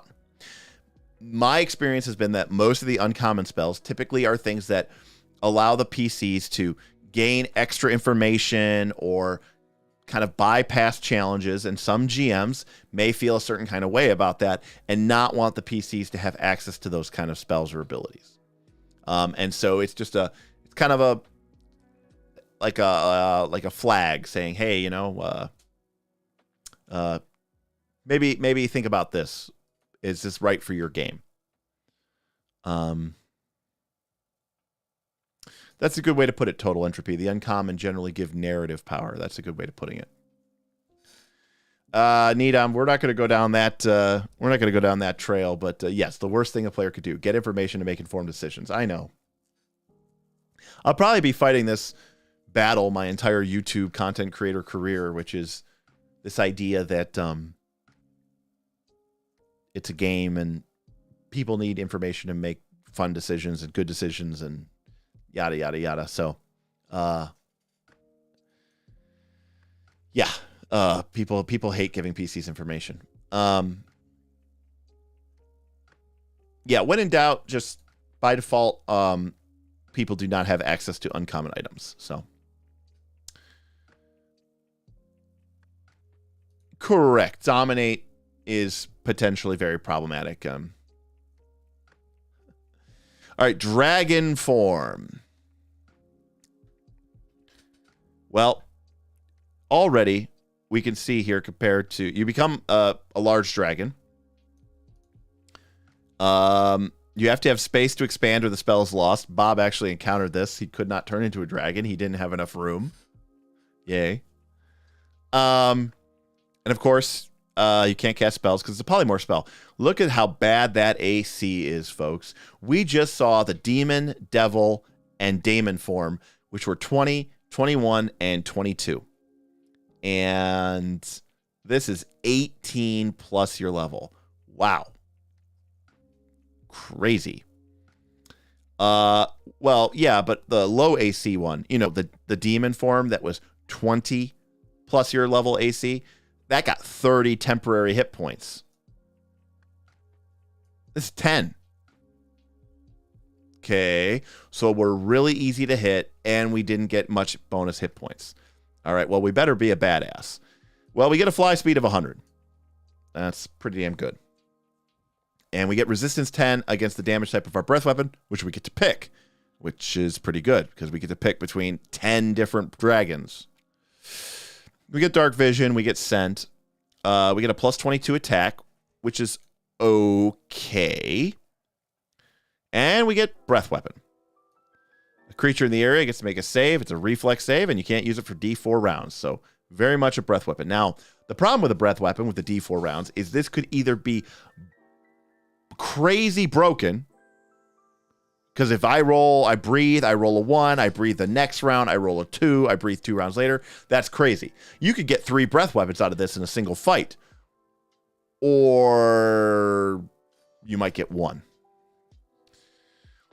So what do we get for being this? So we know that we are weak defensively, which doesn't feel right. It doesn't feel right for a dragon to be weak defensively. But we do get this massive fly speed, and then what do we get out of this? Well, all the dragons are kind of badasses. They're all doing D12s, D6s, D10s, plus 2D6 acid, plus 2D4 fire, plus D12 electricity. They have all the attacks which are agile, slashing, bling, and of course, they get an 11D6 breath weapon for black. They get a 6D12 line from blue. They get a 15D4 from brass. What's Big Daddy Gold get? 6D10 fire. What does Big Daddy Red get? 10D6 fire in a 30-foot cone. So, and doing 2D12 plus 2D6 plus 6. So, low damage, low defenses, but very maneuverable with AoE breath weapons that are on a D4 recharge, which could go really well, but also could be like a once, maybe twice if you're really unlucky in a fight. Overall, I don't like these spells as much as I liked the Daemon, Demon, and Devil. I think it's really cool, though. Flavor, huge win. Plus, you get to be large, which arguably probably is a disadvantage. But you know what? It's a B. I mean, it's a B.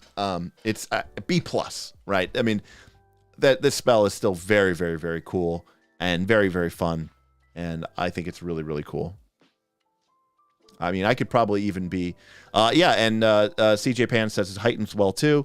It does go all the way up to 8th, and then you get the huge form.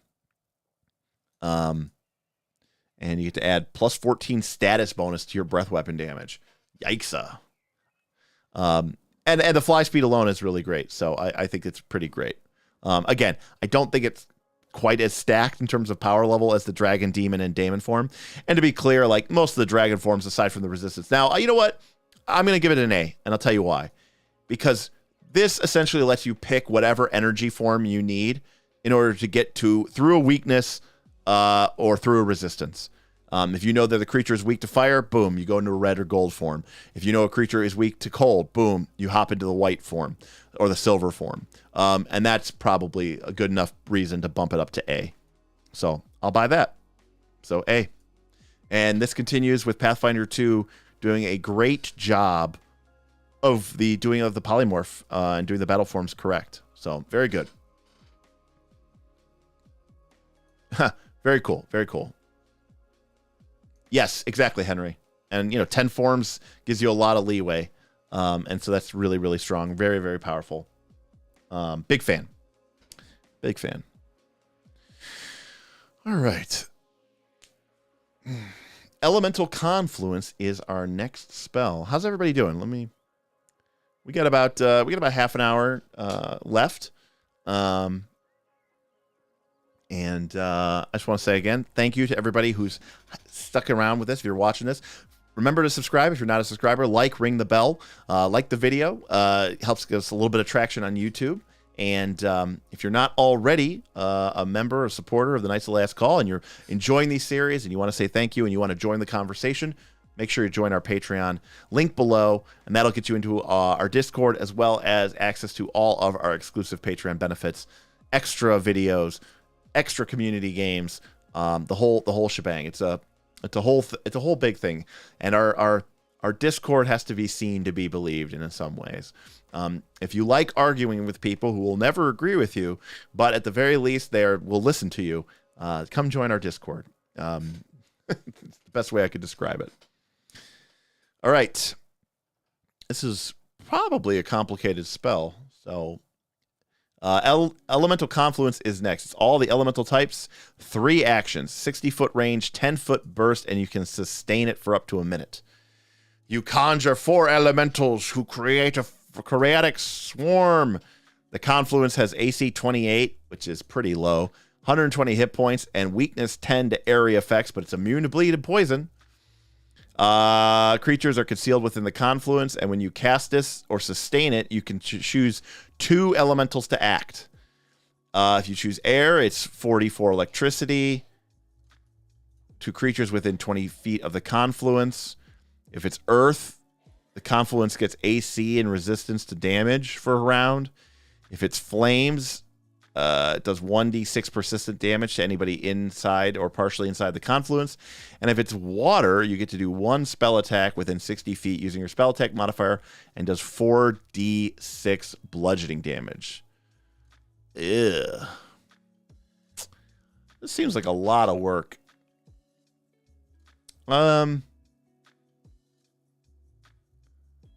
You can't even move the Confluence. The damage seems pretty weak. I mean, this one's probably the best one, but people will just leave it. You can't even move it. At level 6? Yikes. I don't know how to feel about this one. Let me put a poll up here, and I'm going to quickly go grab my water. I'm feeling like this spell might be a D or C minus, or is it actually, it's okay. Let me know what y'all think. I'm going to ask the community. I'll be right back.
We're back. Yeah, it's a 3-action cast too, Ben Andreas. Yikes. Here we go. Ending the poll.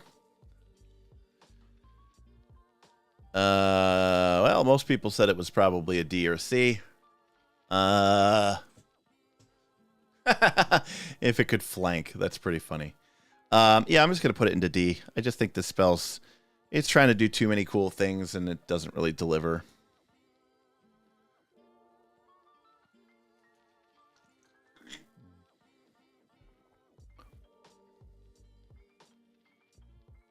Little Knights of Last Call Tumbler here.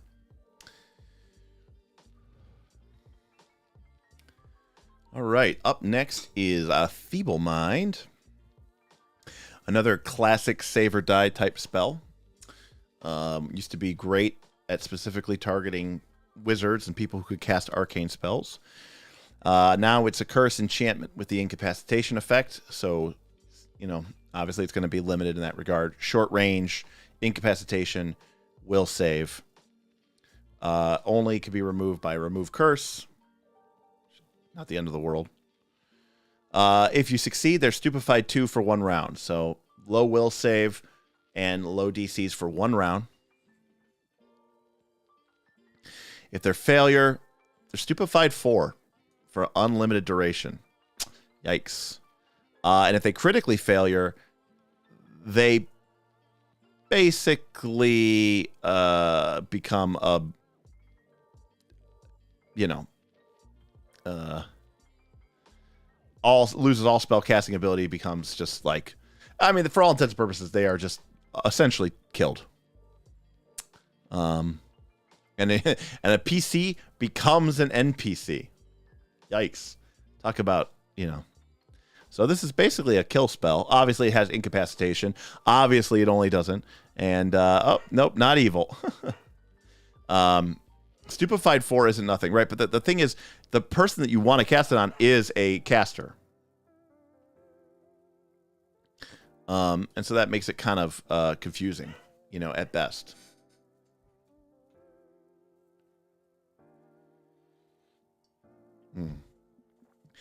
I would say that this spell is probably a B, but gets downgraded to, or an A, but it gets downgraded to B because of incapacitation. So it's kind of similar like Baleful polymorph. Maybe it's not as good as Baleful polymorph. Yeah, I mean, stupefied is definitely a big, huge penalty. For sure.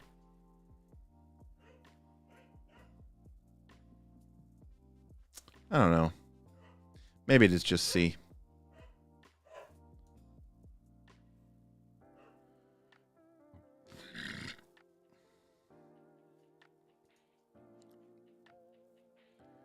What do we got left here? Field of Life, Fire Seeds.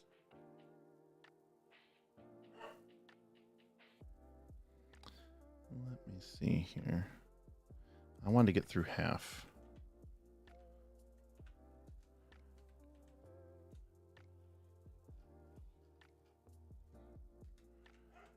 Okay, we're going to get to 51.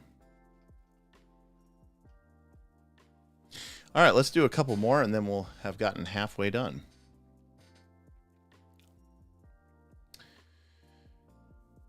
All right, Field of Life is our next spell. Not a fan of this one. It's range 30 feet. It's a 20-foot burst. You can sustain it for 1 minute. Everybody gets 1d8 points of hit points. This spell is only going to be able to use B because of this combo. On failed targets have -4 chain lightning. Stupefied is only a penalty to your will save, Brothlef, not to all saves. Clumsy would make your reflex worse against chain lightning. Feeblemind is only going to be stupefied 4. Stupefied is only against will saving throws. So the problem with this spell is, you know, you're talking about healing everybody for 10d8. Keep in mind, if you cast a heal, 3-action heal, you would be healing for 6d8. So basically, you're healing for extra healing out of combat.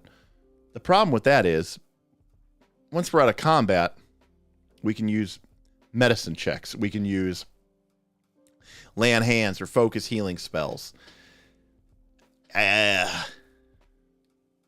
It's really a tough situation to figure this one out. Thanks, Sean. Yeah, treat wounds. That's what I'm thinking of, Brothlef. So I'm kind of off on this spell a little bit. Treat wounds exists. The other option is if like you literally had 24 people who were all wounded and hurt, and you couldn't get to them all and treat wounds, but you, for some odd reason, needed to do this in 1 minute and not 10 minutes. Yeah, exactly, Damien. Right. This is like to heal a whole group of people. I'm gonna put this spell at D. This spell works. It's just not gonna be in a situation most of the time that's gonna come up in most of your standard Pathfinder 2 games. If you're doing the, if you're leading the charge or the battle and you've got, hundreds of troops around you, you maybe, again, scroll C. We haven't had a scroll for a while. All right, I will move it to scroll and upgrade it to C. I like that. So, I think it's, I think that there's a weird area where it's true. Remember though, they'll just move out of the area of the burst. So, I mean, I suppose if they're in melee and your people don't stay in the melee, yeah, I mean, there's a weird world where it could be useful. Also, a lot of the higher level undeads don't have weakness to positive energy, so they're just taking D8 points of damage automatic each round. It's not like, I mean, the combat's gonna go 3 rounds, 12 damage. Yes, if they're mindless undead, then they'll have the weakness. All right, Fire Seeds, another classic druid spell. This one is still just primal. 2 actions, and it lasts for a minute. You get 4 acorns in your hand. This, by the way, spell, of course, is very much, in my opinion, right out of The Hobbit, from what Gandalf does. You create 4 magical glowing red acorns. You or anyone else who has the acorns can toss it 30 feet. So it's like a mini necklace of fireball bead. It's only a 5-foot burst. Yikes. It only does 46 damage. Yikes. So that's pretty unimpressive. Flames continue to burn on the ground for 1 minute, dealing 2d6 fire damage to any creature that enters the flames or ends its turn within them. A creature could take damage from the continuing flames only once per round, even if it's overlapped. Yeah, I don't know. I mean, to toss all 4 of these acorns, you're talking about taking 4 interact actions. So you're talking about using 6 actions just to throw all of these. You create these very small 5-foot bursts is a 2x2 square, 2x2 squares. It's not much. 46 damage is very little. Just not very impressed with this spell. Wall of Fire is better. Yeah, exactly. Wall of Fire is better. Just cast Wall of Fire. Yeah. Sorry, Fire Seeds. You get 4 Fire Seeds, Runesmith. 4.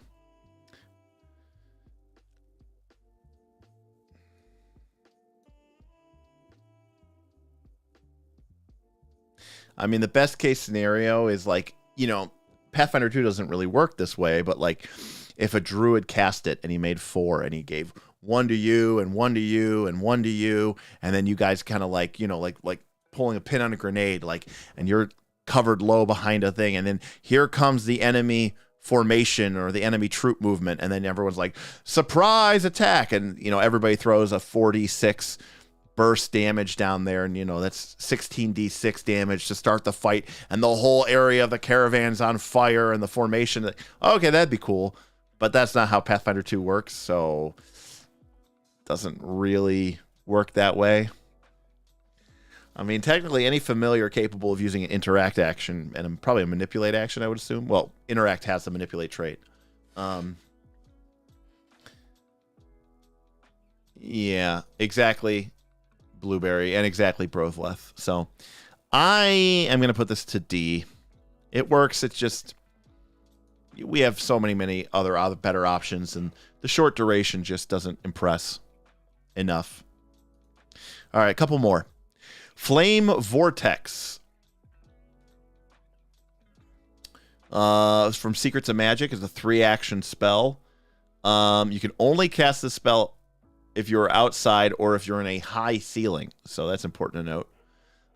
It is a 5-foot radius. So again, that is 2 squares by 2 squares. So the space of a large creature on a map, but it's a 40-foot cylinder, 3 actions, and you have to sustain it.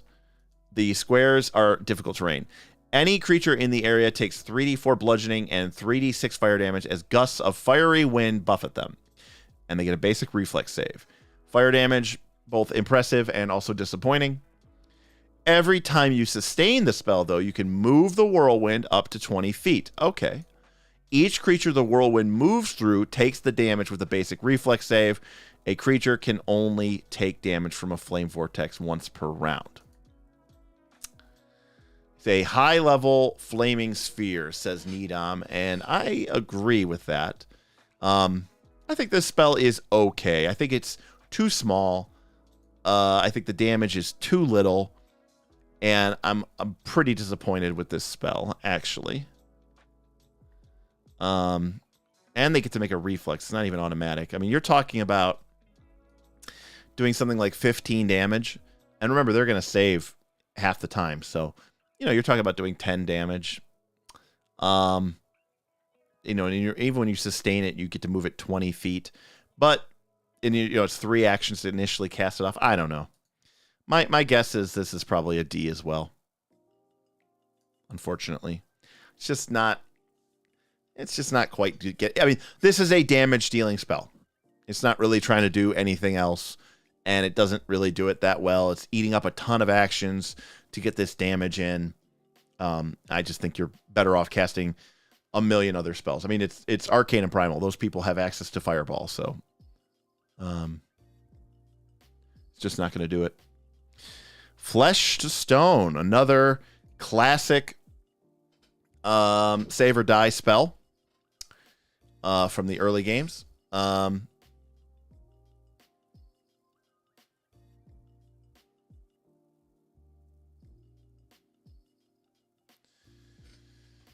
120 feet, which is a really pretty reasonable range, and you have to target something made out of flesh, and of course it's a fort save. They make a fort save. If they succeed at the fort save, they're slowed for 1 round. Note, this does not have incapacitation, except for this other part of it, which is pretty good. If they failed, they are slowed 1, and they have to make a fort save at the end of each of their turns. This ongoing save has the incapacitation trait. On a failed save, their slowed condition increases by 1 or 2 on a critical save, and a successful save reduces the slowed condition by 1. When a creature is unable to act due to the slowed condition from flesh to stone, they are permanently petrified. But this part has incapacitation. So, yeah, this spell is interesting.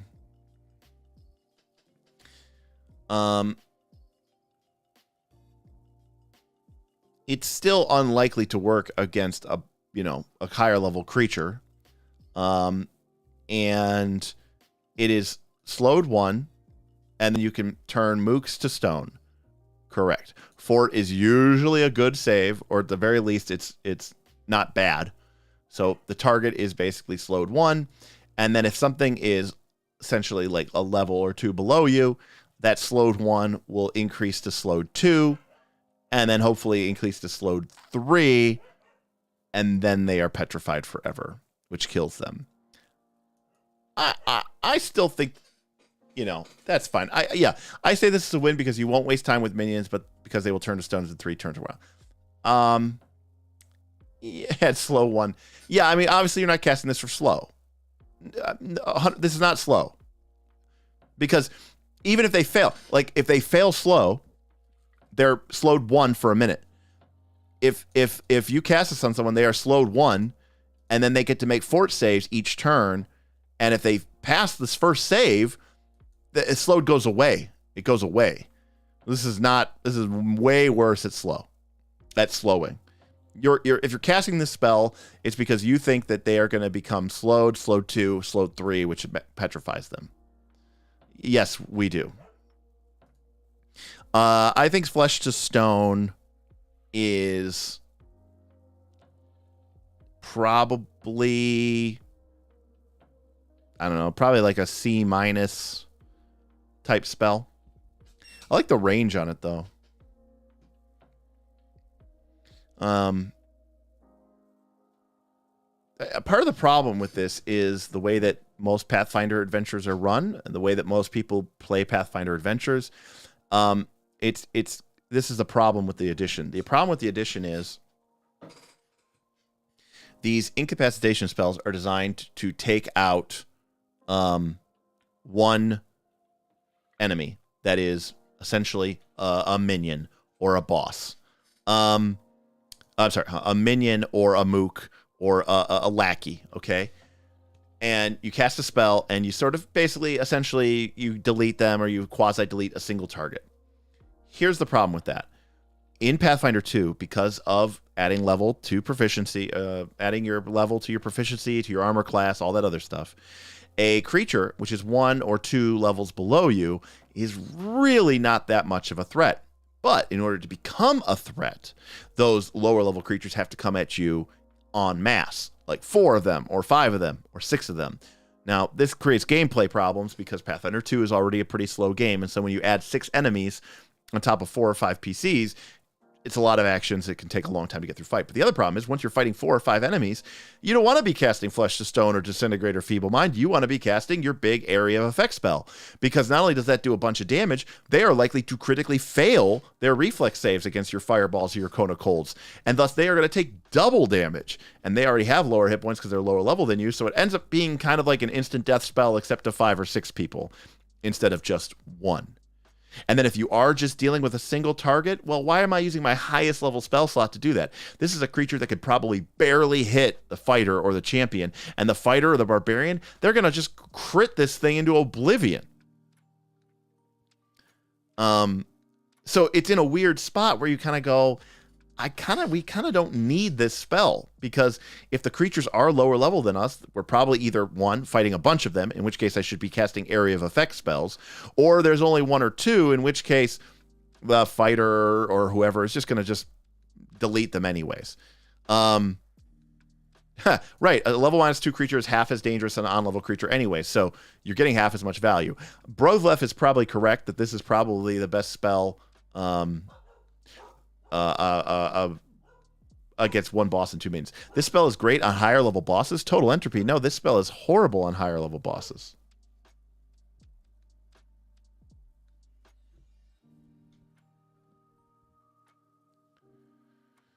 So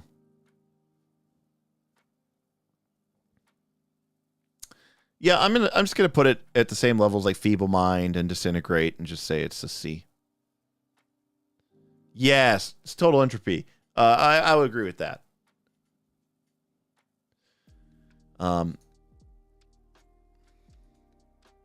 Okay. I wanted to stop there, so yeah, we're gonna stop there. At the Gray Shadow, which is halfway through. So we've gotten half of them done, and we'll take out the care of the other half the next week. I mean, we're here. We can discuss this while we're here. There's 2 spells that we can talk about before we wrap up the thing here at 9 o'clock. And before we do, I just want to say thank you again to everyone who tipped. Thank you again to everyone who supports us through Patreon. Thank you again to everyone who is a member of our adventurer following by joining us here on YouTube. You all make the world go round. And I'm looking forward to continuing to produce cool content for you, cool videos for you. Hope day. We had so much fun hanging out with people at Origins. I really do hope we can do like a night con someday, and we can have a really cool opportunity to just hang out. But the 2 spells I want to talk about are Enlarge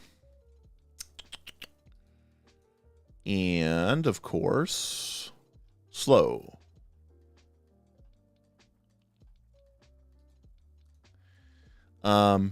So Enlarge, when you heighten it to level 4, you can make a creature become huge. In addition, you can make a creature become huge instead of large.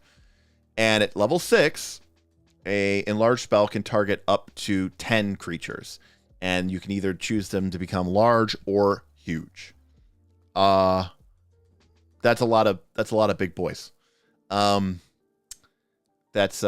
you've got a lot of people in your party, if you have a bigger party, a lot of people with melee weapons, dropping huge on 2 or 3 people in your party can be really, really, really powerful. So, going from 1 spell to 2. Now, the reason why this spell isn't insane is because Enlarge does have a 5-minute duration. So this is a spell that you could potentially cast in advance. Hey, thanks for the super chat. Boothby, super sick today, but this has been a welcome distraction. Thanks, Boothby. Appreciate you being here in the chat. Sorry you're not feeling well, but I'm happy that we could hang out today and we could talk spells. And I'm looking forward to getting into the very highest level ones here in the next couple of weeks. Thank you very much for that. That is very awesome. Appreciate you for sticking with us and being such a regular follower of us. Yeah, the AoE and large level, the 3 Flick Mace party. By the way, again, just as sort of a troll, I did make a human fighter with dual wielding Gnomish Flick Maces for my high level game that I play in, and temporarily retired my cleric, and then I brought in my Gnomish Flick Mace fighter, and yeah, it was as broken and dumb as you could possibly imagine. So, anyways, Enlarge is great, but with scrolls, and you can take a bunch of scrolls of level 4, you can usually have these buffs out in advance. But if you do need to bust this spell out, like, at a sudden moment, I think going to being able to bust this out on several people at once is very, very powerful. I think Enlarge level 6 is probably A tier.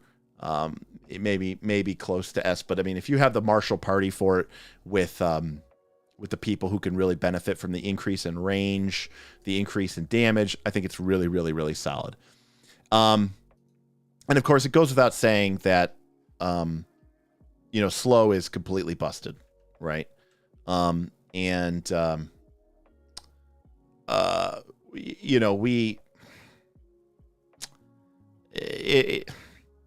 It's just such a silly thing. Like we really do just need to, like, change this up here. I mean, we knew this was coming, but like level 6 slow is stupid. It probably shouldn't exist in the game, and it does somehow, and it's just so powerful. It's just so busted. Obviously, you can target up to 10 creatures with this. You're spending 2 actions. In the worst case scenario, every single creature in the fight makes their save. And if you're fighting 3 or 4 or 5 enemies, you've just eaten up 5 actions. And for 2 actions. That's incredible action economy. You'll trade that all day. But that's not what's going to happen, right? Some of them are going to fail those saves, and then you are just devastating them. And a creature that is slowed 2 is almost effectively dead, in my personal opinion. And so you're basically doing an AoE death spell that does not have incapacitation. And on a critical failure, essentially the creature is dead for all intents and purposes. I mean, yeah, maybe they could do something, but slow 2 is just so useless. It's just like, it's just crazy. So yeah, it's the S++. It's the slow tier. Yeah, it's just so good. I don't know, Ryan. That's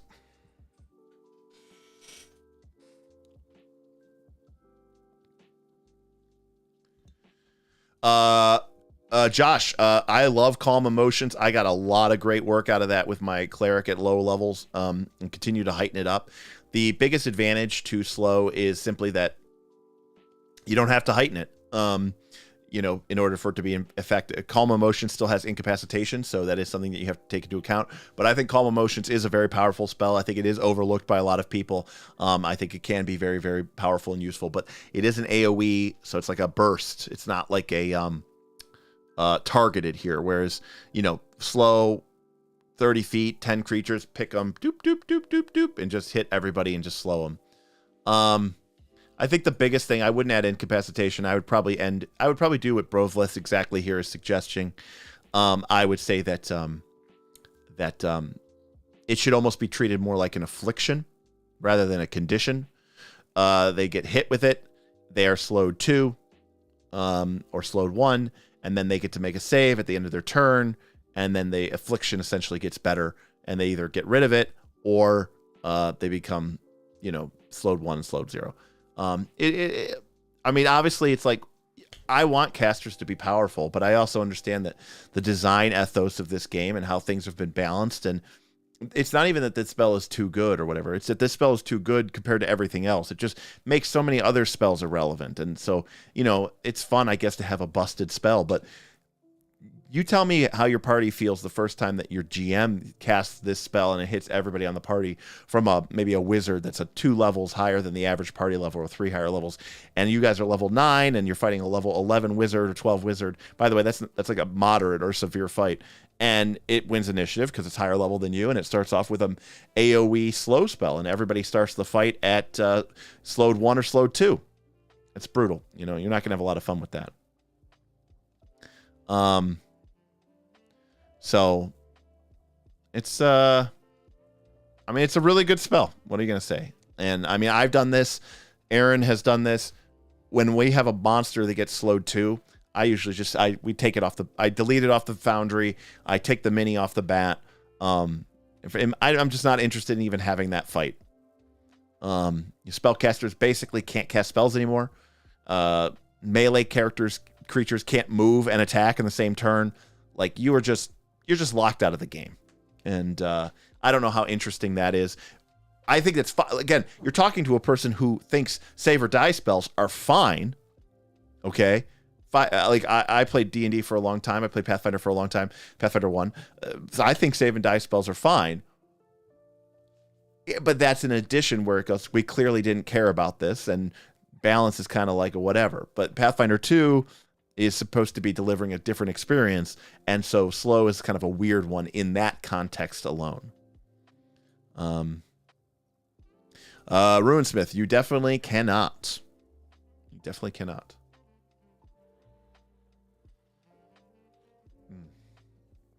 Yeah, no, you cannot.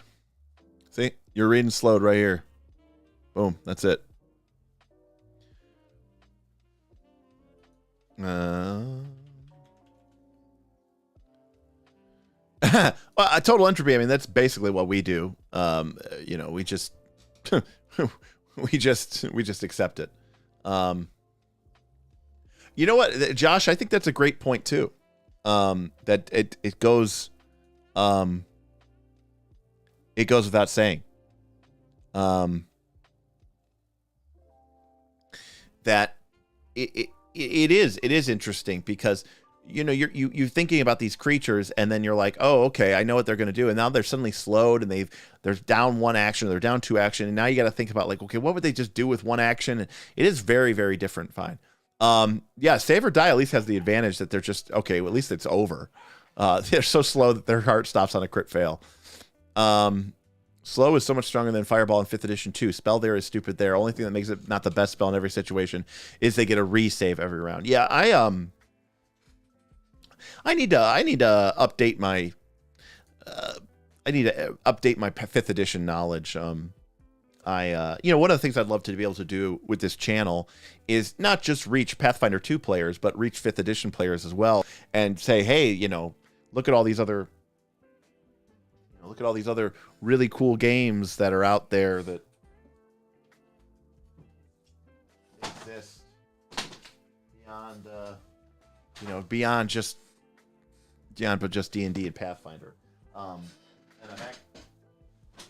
I actually pulled this off my shelf. I've been meaning to sort of reread it. It's been a long time since I've cracked this book open. And I understand that they're going for a different approach with that game, but I will be the first to admit I'm not very well proficient in 5th edition, so I do need to change it up.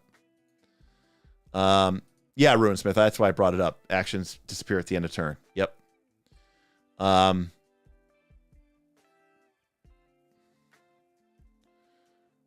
Root, a 5e compatible game when?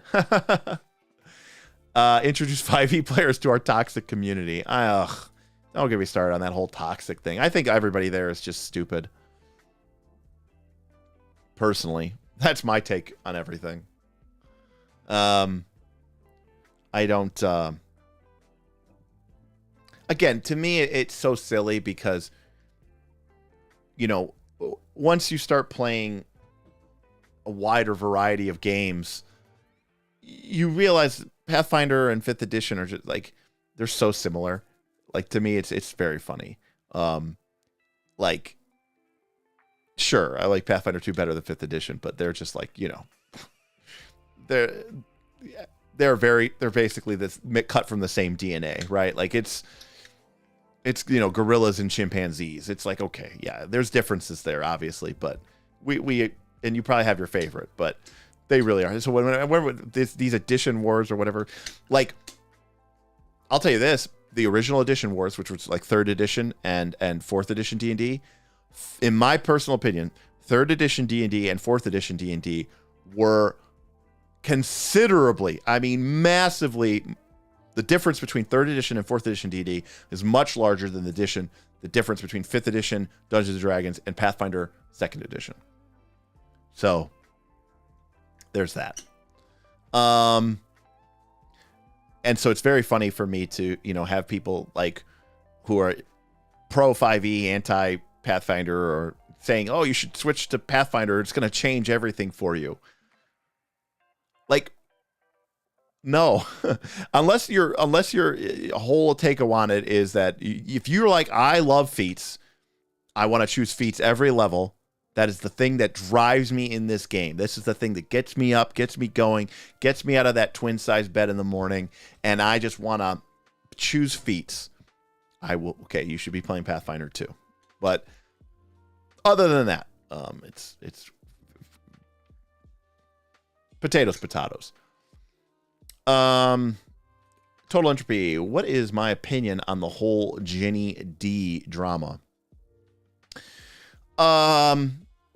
Well, for starters, and I say this as someone who is in a live stream and people are watching, I think these D&D celebrity influencers, I guess Pathfinder 2, we don't really have them as much, are pretty stupid. So, you know, it's like, who cares what they're like? Role-playing games are so individualized that, like, I don't know. Like, what I do with my channel is I try to get you to explore the game yourself. I don't want to give you answers. I don't want to tell you what to do. I want you to go and play some other games that you may never thought of. I want you to think about why you play these games, what you enjoy about them, and how do these mechanics either add or detract from the experience that you are trying to create, that you are trying to have. So these extremely, you know, influencer level D&D people are just very strange to me. You know, as for what Ginny D said, you know, I don't know. Like, attacking the Pathfinder 2 community for the actions of what I'm sure are probably just a very small number of people who are always bothering her about, you know, playing Pathfinder 2nd edition. It's very silly. I also think this is also the case here. I'm in the public eye. I get comments and feedback and comments all the time from people, and and they're, you know, oftentimes they're not nice. I'm trying to find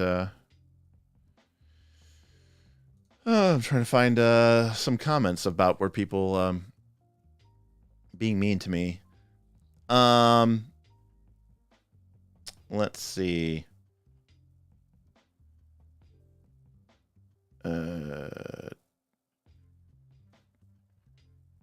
Anyway, I mean, I'm just trying to find. There's usually a bunch of them in here. My point is, I'm on the internet. You know, I'm going to say things, and people are going to,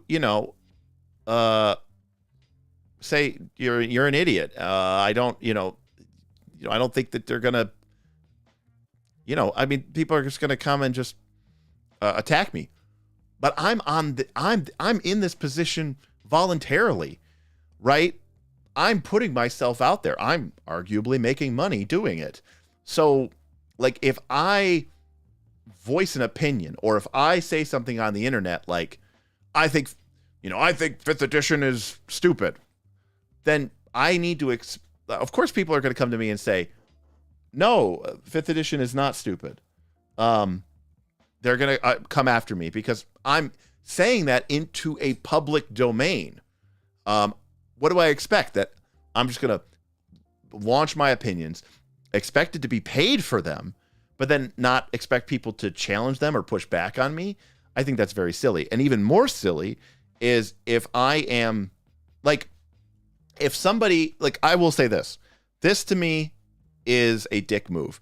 And, I myself I have to watch the line here. Is like, someone's telling me about, this has not happened, but someone's telling me about their 5e game, and they're telling me about how much they love it, and they're telling me about how much fun they're having, and they're telling me about how it's a great game for them and their players. Okay. At that point in that conversation, that person has not solicited you for advice. They've just told you their game is great. And so if you come at them and say, you should play Pathfinder 2 instead, that is probably getting into the dickish behavior, because they didn't ask for your opinion. Like, what do you care? It's like if someone's telling you about how much they really love pizza, and then you go, you probably like better would be some, Thai food. Nobody asked you, and I didn't ask you. And also, like, why are you trying to, shit on me for this? On the other hand, if I am like, I'm just so sick and tired of having pizza every night, it's just a little greasy, and it's just too doughy. And someone said, hey, have you ever tried Thai food? That's totally reasonable. If someone is out there on the internet, anybody on the internet, and they are complaining about something in the game that they are playing, and then someone comes in and suggests another game system, doesn't have to be Pathfinder, that alleviates or fixes their issues, that to me is okay. And actually, I would argue that I think that is actually a good thing. And especially if you are a internet famous celebrity content creator person, where you are making money from this population of people that you have surrounded yourself with, if you're going to go out there and say something like, oh, I'm so frustrated with the game, it does this. Now, the reason why she gets upset, by the way, so that's base level. Let's take it up one notch. This is the last thing I'm going to say. To someone like Ginny D, what Pathfinder 2 players are saying is equivalent to, let's say I was a famous baseball player and I was complaining because of some obscure rule in the baseball manual. I'm not a sports guy, but go with me on this. I was complaining about something about baseball. I was complaining about something about my team. I was complaining about something with the way the league was set up, the way that the play. And then people were going, you should try playing football. Maybe you should try playing basketball. The rules in basketball are much better. You wouldn't have this issue if you were playing basketball. It's like, okay, guys, I'm a professional baseball player. Of course, I'm going to continue to play baseball. Your suggestion that I go play football is stupid and asinine. And maybe you don't understand this, but, again, I don't have this problem, but it's like, if you're Ginny D or whoever the hell else is out there, like, you're not switching from 5e. That's my moneymaker. Like, don't be stupid. You sound dumb. Of course I'm not going to switch from 5th edition. Are you crazy? Like, I'm not going to switch to your silly game when I have 5 or 6 or 7 million people who are playing this game. Why do you think I have 100, 200, 300, whatever, 400,000 followers or subs or whatever the hell it is? It's because of 5th edition. Like, no, that's not a helpful suggestion to me, because like the baseball player, I'm not going anywhere. This is what I do. I'm kind of forced to do this if I want to be successful. So I can maybe understand where that point is, but I don't think she articulated that point, because, that is kind of showing people how the sausage is made when she tells them, look, I can't switch from 5th edition even if I wanted to, because that's where I make my money.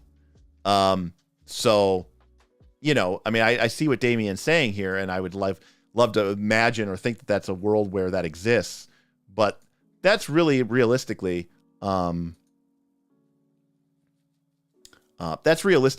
an option for someone like us, where this isn't how we make our money, and I'm not full time, and I don't, have to do this. It's not an option for a lot of these other people who at this point probably have built up substantial careers built around their internet tabletop role-playing game presence. And that's just not, that's just not something that these people are going to give up and just to go play, quote unquote, a better game, regardless of whether it was actually fixed their problem or their issue. So, you also have to kind of think about it from that perspective. So, but I do think for me, the main takeaway is, listen, the game, if someone played Pathfinder 2 and they go play 5th edition D&D, or someone played 5th edition D&D and they go to play Pathfinder 2, chances are pretty good that they will get it within, I don't know, 20 minutes, 15 minutes. If you play Pathfinder or something, and then you try to go pick up Blades in the Dark or Dungeon World or something like that, there's a significantly different, learning curve. So, again,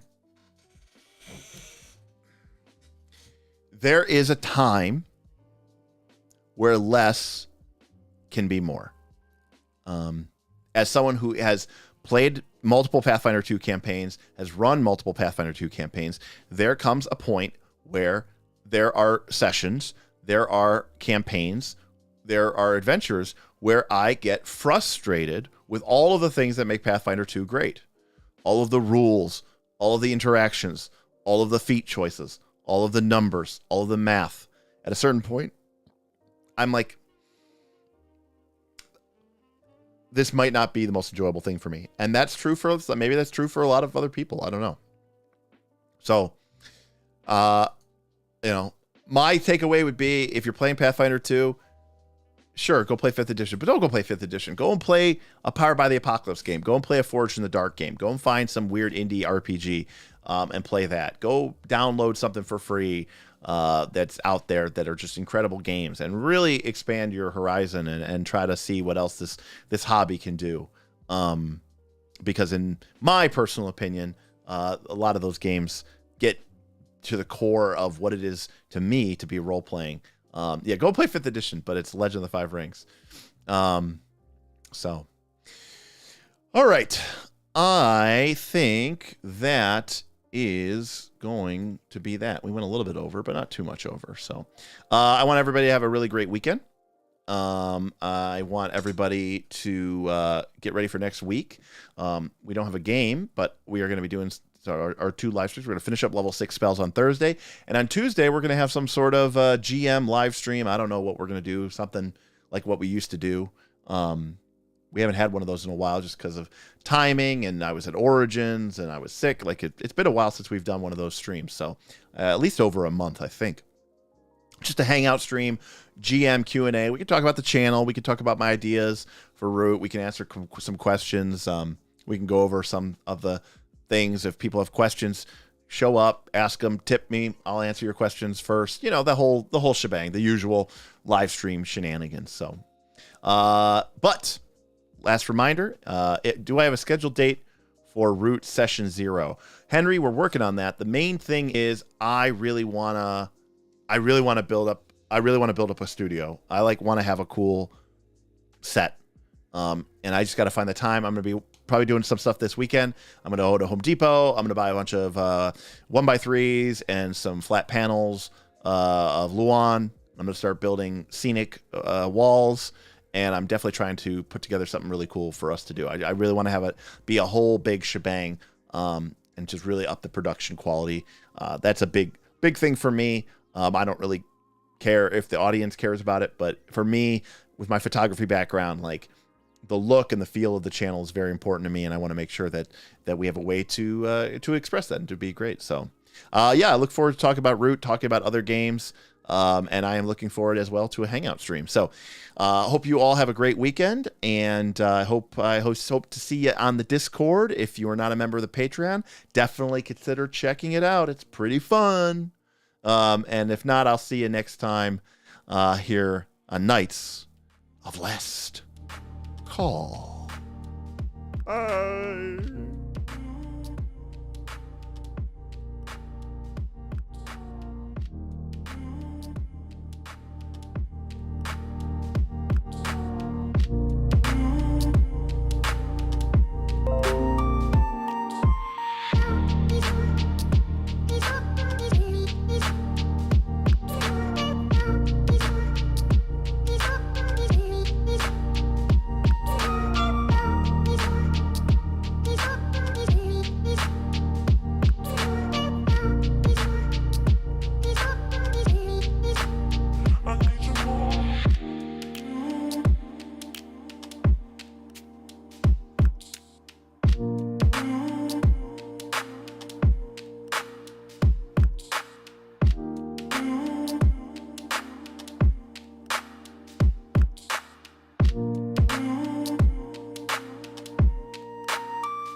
Oh.